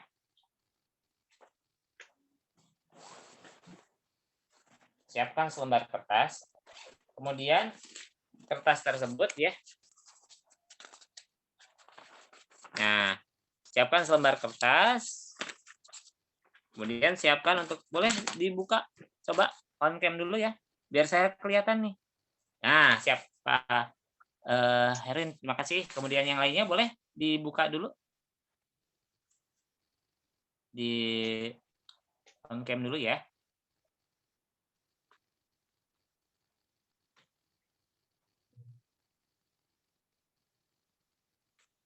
Oke.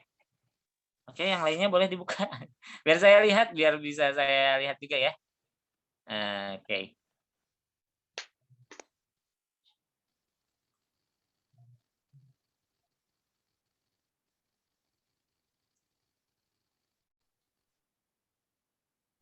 Oke, bentar ya. Saya sambil, ini ada problem katanya.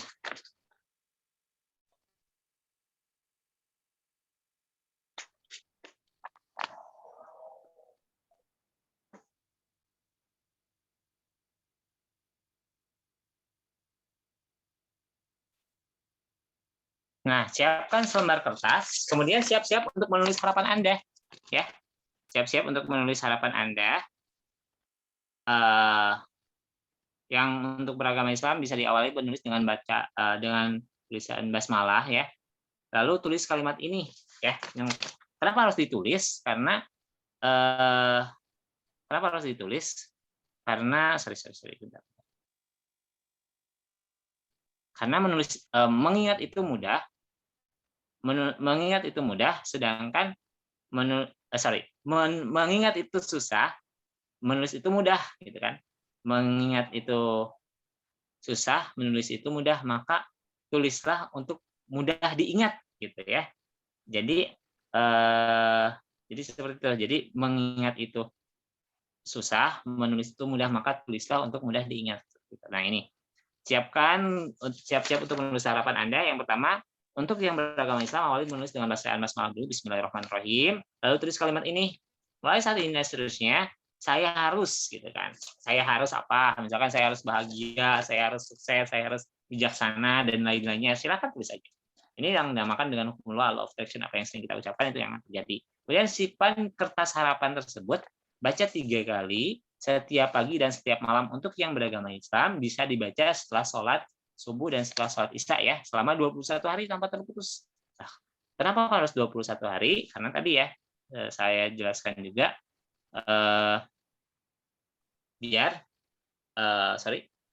biar jadi pola kebiasaan, jadi habit. Kalau sudah 21 hari, nantinya bakal jadi habit atau pola kebiasaan ya, seperti itu. Ya.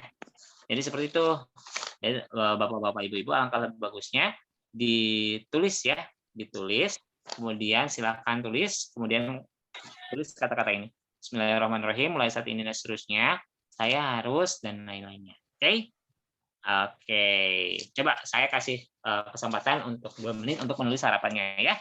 Silakan ditulis, dan kalau misalkan yang mau membacakan harapannya, biar diaminkan sama beberapa peserta yang sudah masuk di sini ya, biar bisa diaminkan. Oke, silahkan ditulis ya, 2 menit dari sekarang. Oke, biar bisa diaminkan ya. Oke.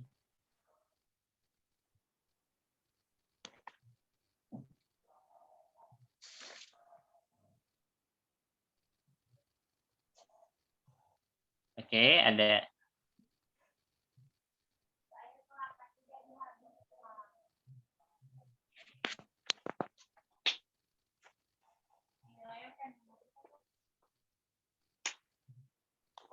nanti 24/6 ya.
Oke.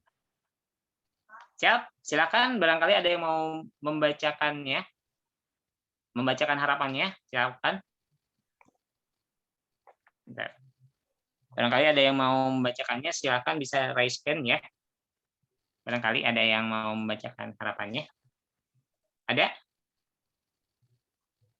Biar diaminkan ya sama peserta-peserta di sini ya.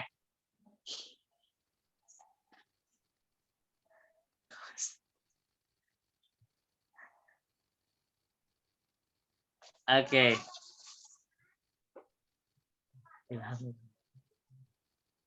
Oke, barangkali ada yang mau membacakan harapannya, silahkan.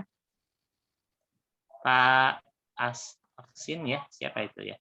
Ada? Budia barangkali? Boleh silahkan, barangkali ada yang mau membacakan harapannya. Sebelumnya boleh, oke, on cam dulu, boleh biar saya lihat ya. Ada nggak yang mau barangkali Teh Spika dan yang lainnya? Silahkan. Oke. Oh ini, ada nih, Nurbania ya. Bismillahirrahmanirrahim. Mulai saat ini dan seterusnya, saya ingin sehat dan sukses. Oke, amin ya Allah ya Rabbal alamin. Barangkali ada yang lain? Silahkan.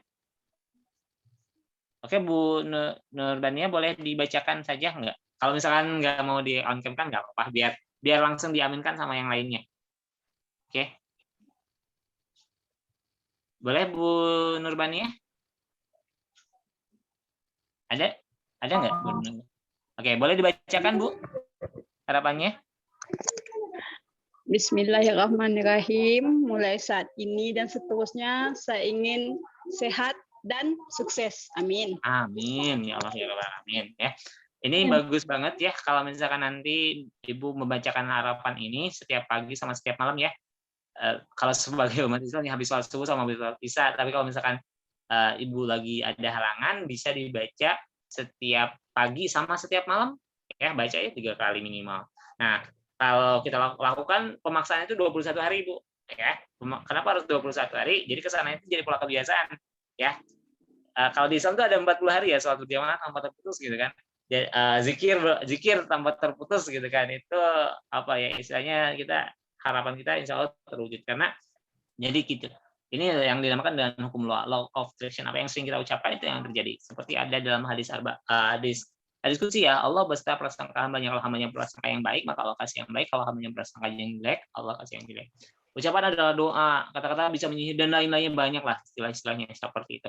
Jadi, alangkah lebih bagusnya harapan yang Bapak Ibu tulis, ya teman-teman yang tulis, itu dibaca setiap pagi sama setiap malam, lakukan selama 21 hari. Ini terjadi pada saat saya waktu mondok di pesantren, waktu saya SMA ya, aliyah ya waktu itu, kata kiai saya kalau mau rezekinya lancar baca surat Al-Waqiah habis sholat subuh katanya gitu kan.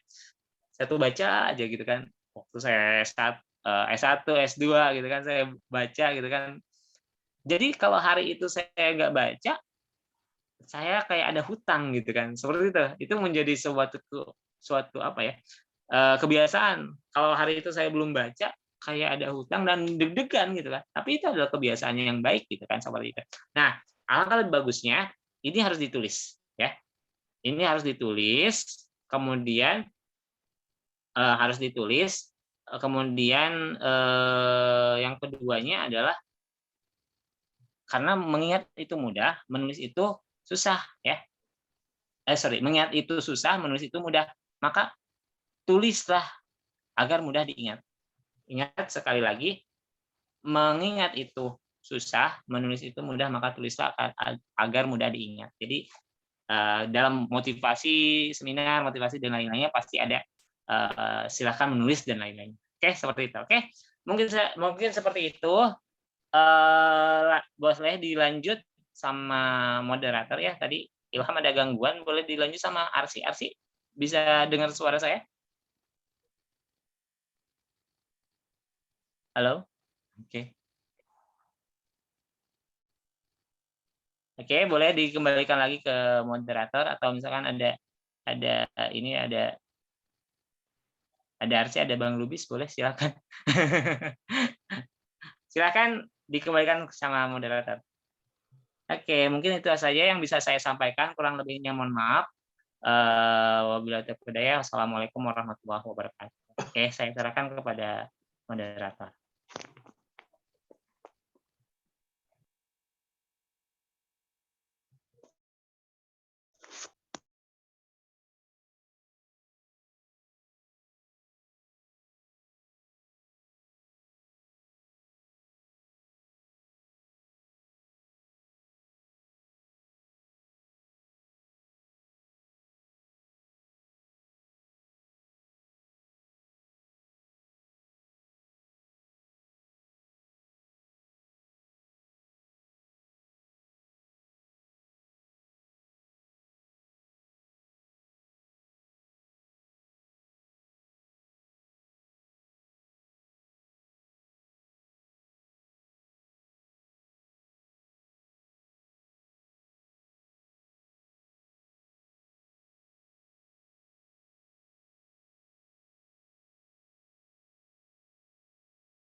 Oke, boleh ya siapkan pertanyaannya ya. Ini kayaknya ada gangguan ini moderatornya.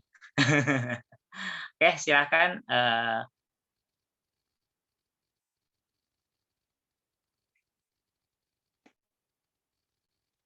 Tadi ada pertanyaan ya, saya baca aja di kolom komentar ya. Tadi ada pertanyaan dari siapa ini?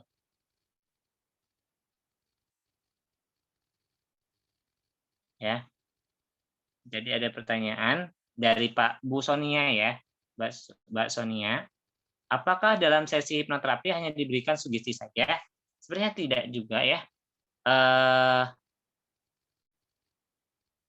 Nah, apakah dalam sesi hipnoterapi hanya diberikan sugesti saja? Sebenarnya dalam hipnoterapi memang kita mainnya sugesti, gitu kan. Tetapi untuk masuk ke dalam sugesti itu sendiri, memang sebenarnya kalau saya pribadi ya, karena saya ngambilnya psikoterapi psikologi Islam, saya biasanya ada sebelum kita ke hipnoterapi ada namanya induksi dulu ya. Ada namanya prainduksi dulu gitu kan. Ada namanya prainduksi dulu. Jadi pendekatan dengan klien gitu kan. Pendekatan dengan klien seperti itu. Jadi dalam sesi hipnoterapi ini sendiri nggak langsung kita mengsugesti, nggak bisa gitu kan, harus ada kesepakatan dulu dengan kliennya, yaitu dengan menggunakan induksi itu sendiri gitu kan. Jadi ada kedekatan dengan klien seperti itu. Misalkan kalau saya kan biasanya saya suka nulis apa masalah yang Anda ingin hilangkan, misalkan dia insecure dan lain-lainnya ditulis gitu kan. Yang keduanya misalkan yang keduanya adalah misalkan ya, nomor satunya hal yang ingin dihilangkan, kemudian yang keduanya adalah harapannya ya, harapannya setelah ini apa gitu kan, harapannya setelah ini apa. Nah, jadi dia rata-rata yang mau di hipnoterapi itu kalau dia memang bisa diajak komunikasi itu mudah. Tapi kalau misalkan orangnya tidak bisa, agak sulit untuk diajak komunikasi, agak sedikit susah juga ya seperti itu. Jadi dalam hipnoterapi itu sendiri memang tidak seperti yang di dalam televisi ditepak langsung ngelepek dan lain-lainnya seperti itu ya, enggak juga ya. Jadi harus ada kesepakatan dengan klien itu sendiri. Nah, sekarang juga ini ada alhamdulillah ya ada Bang Luis juga ya, dan barangkali nanti saya kalau misalkan kurang lengkap bisa ditambahkan ya. Mungkin bisa ditambahkan sama rekanan saya ya. Gitu. Oke. Oke. Oke. Itu mungkin ya untuk tadi Bu Sonia. Barangkali Bang Lubis mau menambahkan atau memimpin moderator. Kedengaran suara saya Bang Lubis nggak? Halo?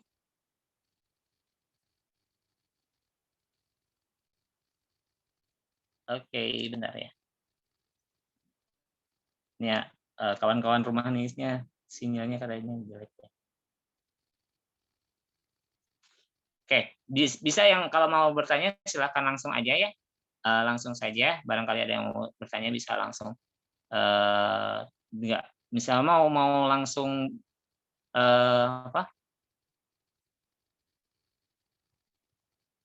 Oke, barangkali mau langsung boleh, misalkan di on cam kan di on kan suaranya boleh biar lebih enak ya. Ada TikTok di sana. Oke, barangkali kayak pertanyaan yang kedua ya, alhamdulillah terima kasih Bu Sonia ya. Pertanyaan yang kedua dari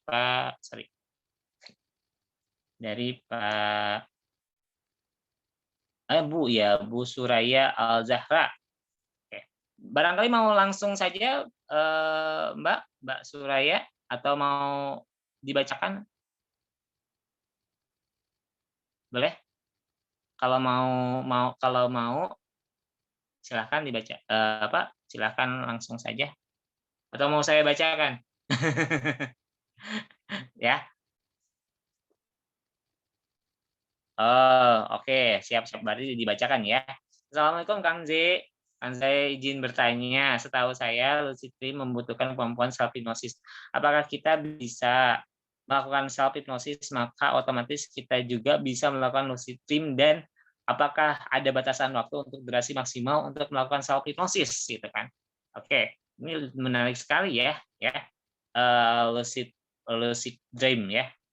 Bisa dialami siapa saja ya, meski dipandang aneh dan sering dikaitkan dengan hal-hal mistis gitu kan untuk lucid dream. Tapi jenis mimpi ini sebenarnya bisa dijelaskan secara ilmiah ya. Kondisi saat seseorang mengalami mimpi sadar atau bahkan bisa mengendalikan mimpi. Jadi karena gelombang otak yang sangat efektif meskipun sedang terlelap gitu kan. Seperti itu.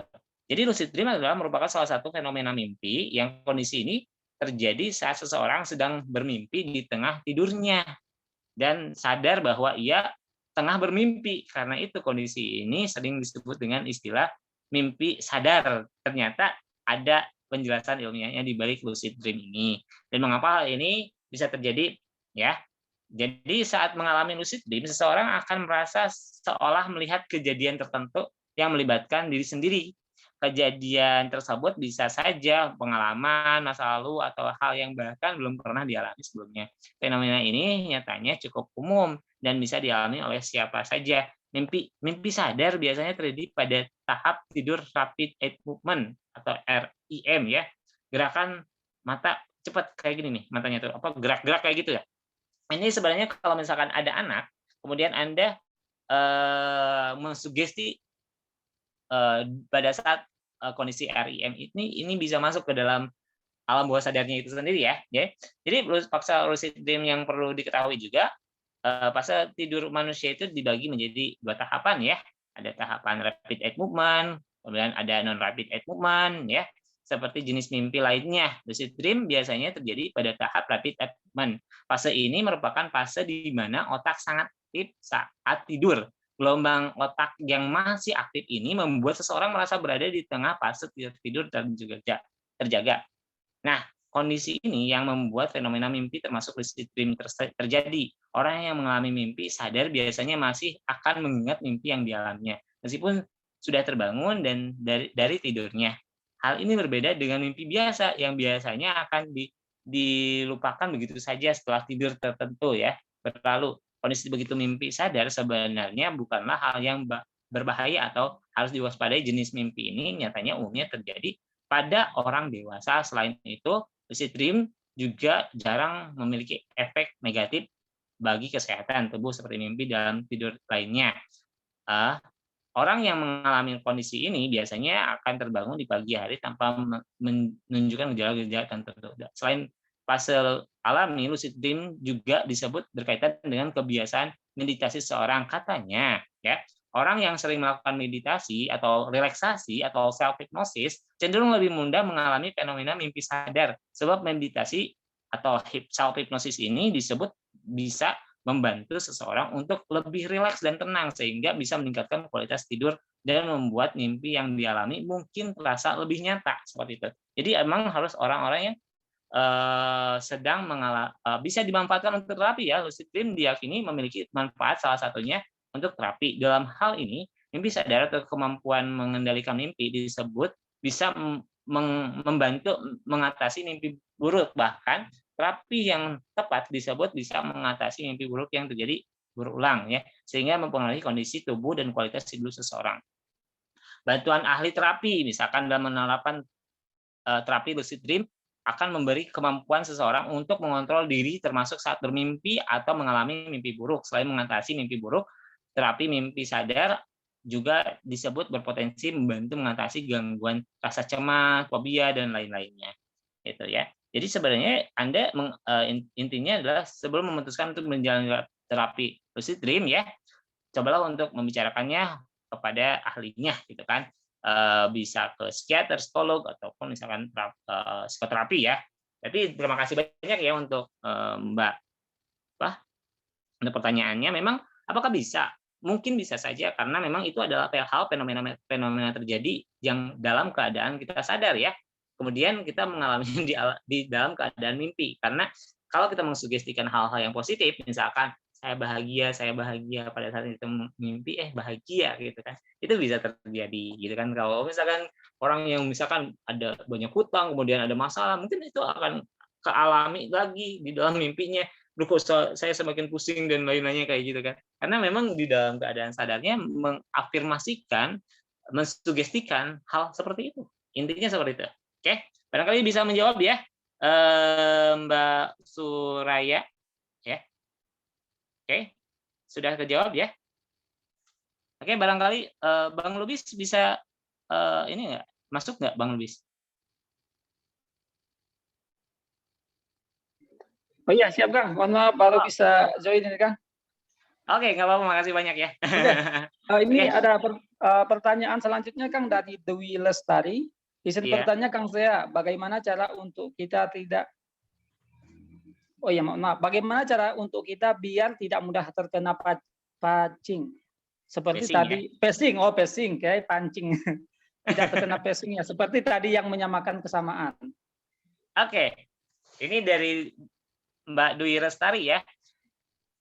Bagaimana caranya untuk biar tidak mudah terkena passing ya? Yeset ya. Jadi bagaimana caranya? Misalkan ada orang yang misalkan kayak tadi ya, misalkan kadang-kadang kita juga suka terkena, misalkan ada orang, misalkan keponakan kita, Mbak, gitu kata ke Mbak Dwi kayak gini, Mbak, aku kan udah rapi nih, misalkan namanya itu Revi, misalnya atau Nina, gitu kan, Nina kan udah rapi nih, yuk udah rapi, udah wangi, udah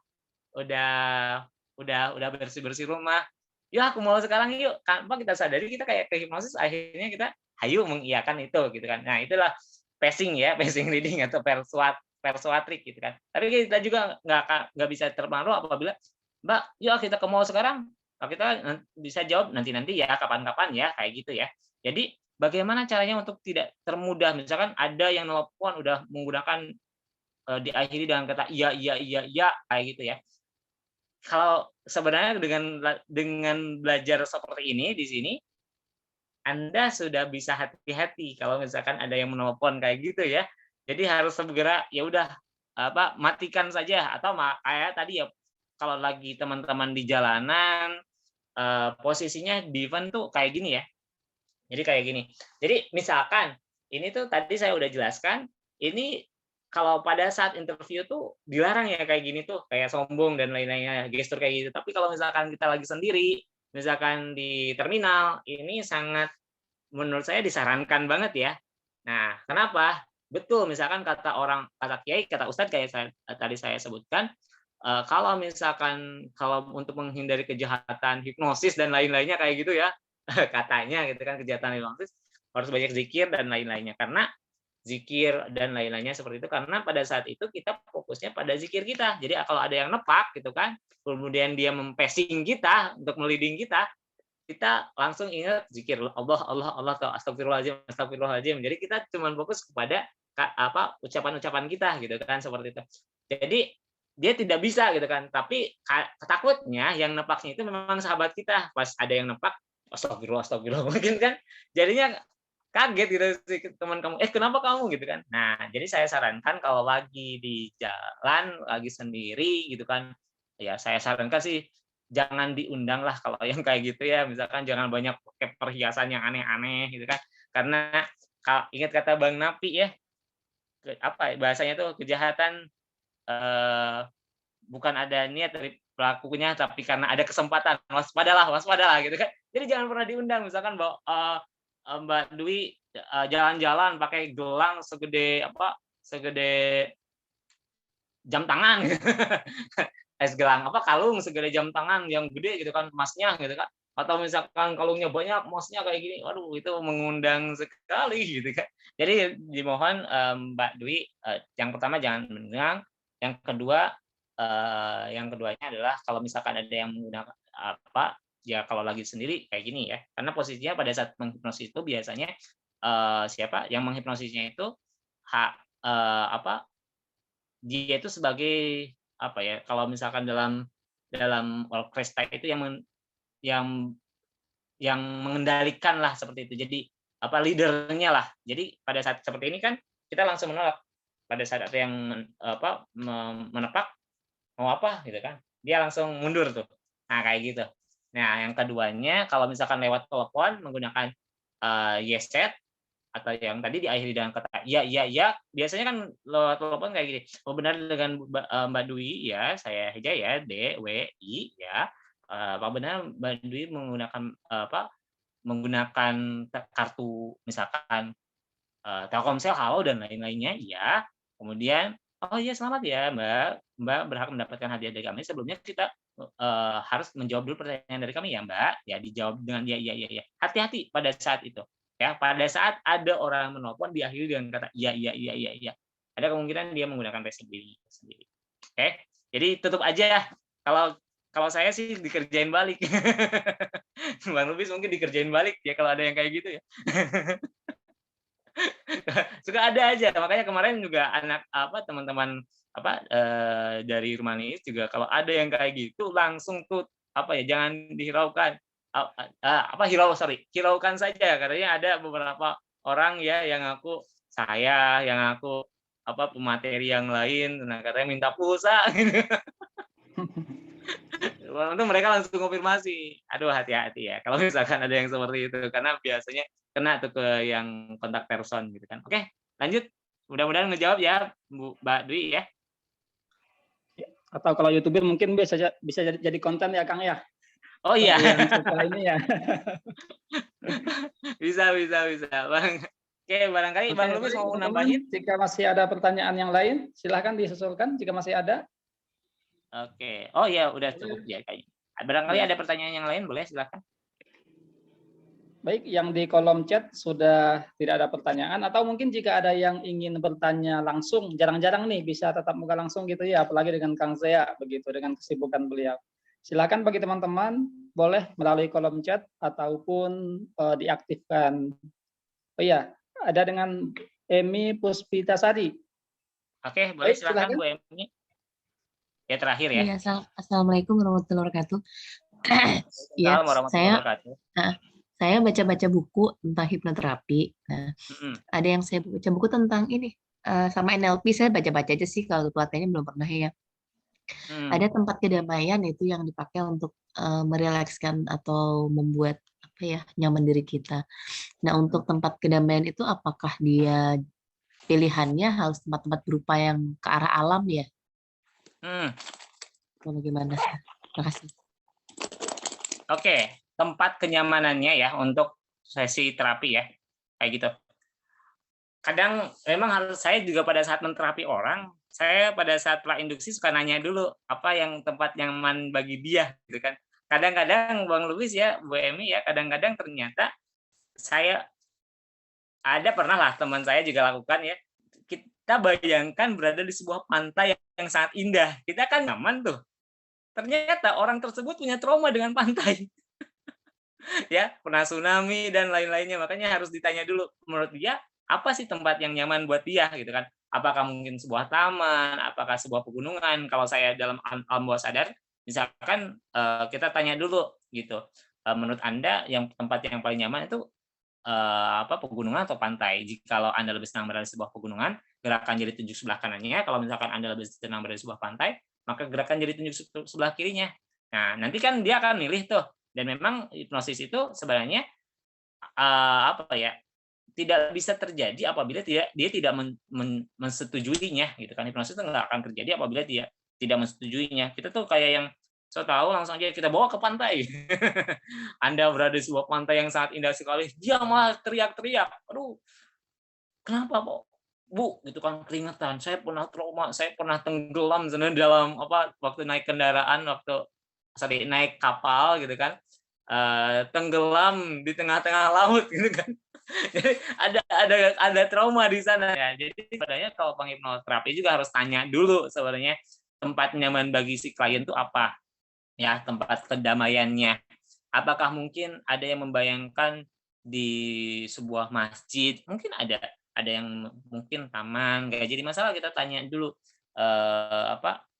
apa yang biasanya. Kadang-kadang saya juga suka tanya, biasanya Ibu kalau healingnya suka apa? Saya biasanya belanja gitu kan. Ada tempatnya namanya itu mall gitu kan. Terus ada bapak-bapak, biasanya saya suka mancing, suka ke hal-hal yang ya misalkan mancing, ngurus ikan dan lain-lainnya seperti itu.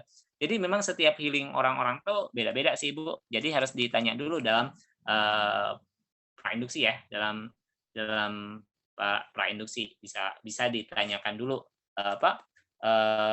identifikasi orang itu lebih nyamannya di tempat mana. Nggak harus di pantai, nggak harus di gunung gitu kan. Berarti kalau misalkan dia takut di pantai, maka kita tidak bisa bilang wah ini adalah tempat nyaman gitu kan, seperti itu. Jadi berarti dia harus diterapi itunya, takut ke pantainya seperti itu ya. Jadi seperti itu. Jadi nggak harus di tempat itu. Jadi kalau saya pribadi sih suka ditanya dulu apa yang menurut si klien tempat nyamannya untuk si klien itu sendiri. Seperti itu Bu, mungkin ya. Barangkali bisa terjawab, atau misalkan masih kurang memuaskan bisa sambil ditanya lagi Bu Emi, silahkan. Kalau sepemahaman saya mungkin intinya kalau menurut saya sih kalau tempat yang berhubungan sama alam mungkin ya itu kayak lebih kita supaya bisa merasakan kuasa Tuhan gitu ya. Oh iya, Soalnya betul, kadang ada yang bilang oh saya itu di kamar gitu maksudnya. Oh kan iya. kadang saya gitu. Ya paham. Maksud saya iya, paham. Jadi memang pada saat jadi ada yang bilang tuh saya tuh penyamannya di kamar, tapi saya pikir kan kadang itu kita nggak mungkin dia belum, saya berpikir mungkin dia belum paham ya gitu. Karena kalau menurut saya sih supaya kita itu lebih ya berhubungan sama kuasa yang lebih besar kan daripada diri kita gitu kan, supaya bisa nyaman banget kan gitu sebenarnya ya, damai gitu ya. Ya gimana Pak? Iya. Oke, paham. Jadi memang ada jadi memang tidak salah juga ya Bu kalau misalkan kita bawa ke tempat nyaman kayak ke alam kayak gitu supaya tahu oh ini adalah kuasanya Tuhan dan lain-lainnya. Tapi pada saat menterapi itu si klien kitanya memang lagi di kamar atau gimana Bu? Atau ya jadi lagi di ruangan biasa sih bareng kita gitu kan. Ruangan kantor lah gitu ibaratnya. Gimana ditanya, waktu ditanya pilih ke tempat yang nyaman, oh saya biasanya di kamar dia bilang gitu. Cuma kan saya agak ini aja kalau kayak gitu kan kayaknya kita mungkin nyaman ya, tapi bukan yang mungkin kita mungkin kalau makanya sepamaan saya sih mungkin kita lebih baik memilih suatu tempat yang kita itu bisa menghubungkan dengan lebih merasakan banyak kuasa Tuhan gitu ya. Karena kan ibaratnya kan kita itu kan menggunakan semua indera kita ya di situ ya. Ya, betul, Baik betul. dari kinestetik, auditori, olfaktori, kemudian Gustatori. penglihatan. Iya, betul. Ya kan jadi kan supaya kita betul-betul merasakan nyata gitu dalam Betul, kita betul. alami kan gitu ya. Kayak sih Iya, kalau betul. kita nggak Ya betul menjalankan Kang, saya juga pernah ada pengalaman juga gitu Kang. Jadi ketika mau tahapan ketiga, tahapan deepening itu saya tanyakan juga kan tempat favoritnya gitu. Memang pilihannya itu pilihannya di kamar gitu. Dan ternyata memang untuk tipe ini ya, untuk tipe orang yang kurang suka jalan-jalan gitu, kan memang agak sulit kalau misalkan kita tentukan tempat begitu ya. Iya.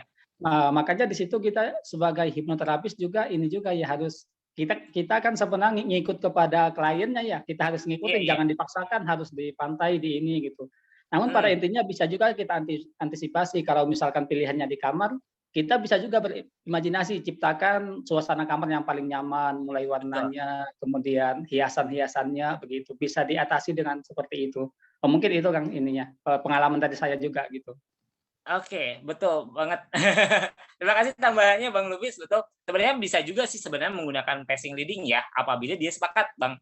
Jadi Bu Emi, Bang Lubis ya, kalau misalkan dia sepakat, misalkan gimana kalau misalkan kita kita coba aja dulu di passing leading, misalkan kayak gini. Gimana kalau misalkan di pantai saja atau di taman saja atau di di pegunungan, gimana, Bu? Apakah nyaman kalau di sana? Kalau kata dia, iya ya, menurut saya sih lebih nyaman di sana kalau menurut saya, tapi nggak tahu menurut Ibu. Kalau menurut Ibu nyaman nggak kalau di sana? Nyaman. Nah, kalau dia udah sepakat ya bisa. Kalau dia tutup aja, dia nyamannya itu di kamar gitu kan. Ya, berarti kita harus ngikut. Tapi dengan tadi apa yang dikatakan Bang Lubis ya, kalau saya pribadi sih, ya sebenarnya kalau ada sih yang misalkan kita ajak mau ke pantai ya dia malah trauma gitu kan ke pantai. Tidak setiap orang ternyata menurut kita itu nyaman, ternyata menurut dia itu ternyata ada trauma tersendiri di sana. Misalnya di pegunungan misalnya dia pernah terjadi longsor dan lain-lainnya. Jadi ngebayanginnya hal-hal yang negatif. Misalkan di pegunungan itu kita kan ngebayangin pegunungan itu waduh indah. Dia ngebayanginnya ada ular, ada makhluk-makhluk yang aneh gitu kan. Jadi setiap orang itu berbeda-beda ya. Jadi memang psikologi itu unik ya Bu. Kalau psikologi itu belajar psikologi itu. Jadi psikologi itu kan jiwa. Logos itu adalah ilmu tentang kejiwaan gitu kan. Jiwa itu apa ya? Sesuatu yang tidak bisa dilihat, diraba, beda sama fisik lah. Kalau fisik ada yang sakit luka bisa terlihat ya. Bisa dibersihin lukanya gitu kan langsung, atau misalkan tangan kita patah bisa dironsen kelihatan gitu kan, ada CT scan atau apalah, tapi jiwa itu nggak bisa dilihat dan jiwa itu hanya bisa dirasakan. Yang ngerasain siapa? Yang ngerasainnya klien kita, bukan kita. Seperti itu ya. Jadi yang sebenarnya klien kita yang ngerasain. Jadi kadang-kadang kalau misalkan menurut kita memang itu nyaman, enak, kita tanya dulu, maksudnya tuh konfirmasi dulu. Konfirmasi apakah menurut dia itu nyaman atau tidak. Kalau menurut dia nyaman, ya silahkan lanjutkan. Tapi apabila memang menurut dia tidak nyaman, berarti ya kita ikuti tadi apa kata Abang Lubis. Seperti itu mungkin Bu ya, Bu Emi, barangkali bisa membantu. Iya, terima kasih ya. Terima kasih. Oke, terima kasih. Mungkin sudah lebih ya, jam 9 lebih. Terima kasih atas pertanyaan-pertanyaannya. Jadi luar biasa nih Bang Lubis. Kalau bagian saya selalu hujan di Tasik. Hujan ada deras. tantangan tersendiri ya Kang ya. Alhamdulillah saya lancar gitu kan. Sebelumnya mati lampu ya. Agak ya, untung ada Bang Lubis ya dari. Sekarang lagi di mana Bang? masih di Ponorogo ini Kang, masih di Ponorogo, aman ya. Persiapan ke Karawang. Oke, mungkin gitu saja yang bisa saya sampaikan. Kurang lebihnya mohon maaf. Barangkali ada tambahan dari Bang Lubis, boleh saya tutup aja ya. Wabillahi taufiq wal hidayah. Assalamualaikum warahmatullahi wabarakatuh. Waalaikumsalam warahmatullahi wabarakatuh. Oke, boleh ditutup Bang. Nanti kita foto-foto sama saya aja ya. Untuk moderator masih ada ini Kang? Yang untuk sesi foto? Sama saya aja. Soalnya ini Oh iya, Ilham siap. tadi masuk keluar lagi, masuk keluar lagi. Oh iya, baik dari Kang saya aja ya. Soalnya saya loginnya lewat handphone ini. Oke, siap. Oke, untuk sesi pemotretan ya kita boleh di on cam-kan dulu semuanya kameranya. Nah, ada Rifki nih. Rifki baru masuk Rifki. Aduh, dari mana Rifki? Boleh silakan semuanya on cam dulu kameranya buat sesi foto ya. Oke, boleh semuanya Bu Sonia, Bu Trias, Bu Diah, boleh semuanya, ada 15 orang nih sisanya. Dari 30 lebih ya. Kelamaan saya. Boleh di on cam-kan dulu kameranya. Oke, kita mulai ya. Bu Diah, Bu Trias, Pak Rizky, apakah masih ada? Oke, boleh. Kita siap ya. Kita dulu. Yang agak keren dikit. 1, 2, bentar, saya aktifin dulu ya. Oke, 1, 2, 3. Oke, lanjut ya, bentar. Lanjut. Save dulu. Saya pakainya manual soalnya.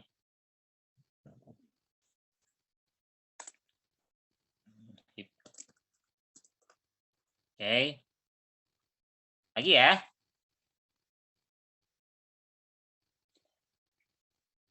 Oke, siap ya.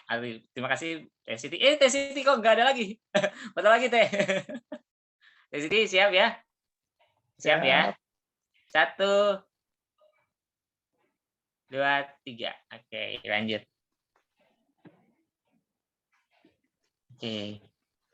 1 kali lagi ya. 0, 2. Ini saya. Oke. Boleh 1 kali lagi ya. Oke, yang lainnya boleh on cam kan. Sudah udah pada tidur nih. Oke, siap. Silahkan pose terbaiknya, Kang ya. Oke, siap ya. 1, 2, 3. Oke, sip. Makasih banyak ya. Alhamdulillah. Alhamdulillah hari ini sudah bisa berbagi dengan teman-teman di Rumah Niis. Mudah-mudahan minggu besok ada materi yang lebih menarik lagi. Insya Allah mudah-mudahan teman-teman bisa ikut ya. Oke, mungkin saya sekalian tutup saja ya. Terima kasih banyak kepada teman-teman yang sudah hadir di agenda kali ini. Mudah-mudahan minggu depan kita bisa ketemu kembali. Kurang lebihnya mohon maaf, saya tutup aja. Apabila ada kesalahan dari dalam diri saya, mohon dimaafkan. Dan terima kasih atas tambahan-tambahan dari teman-teman semuanya. Kita tutup aja dengan bacaan hamdalah bersama-sama. Alhamdulillah. Oke. Wabillahi taufiq hidayah. Wassalamualaikum warahmatullahi wabarakatuh. Waalaikumsalam warahmatullahi wabarakatuh. Oke, terima kasih banyak ya semuanya. Sudah hadir. Ya, terima kasih juga Kang. Ini berasa ikut pelatihan ini Kang. Oke, makasih banyak Bang Lubis, makasih banyak Ki ya. Sama-sama Kang, mohon izin. Oke, yuk sama-sama.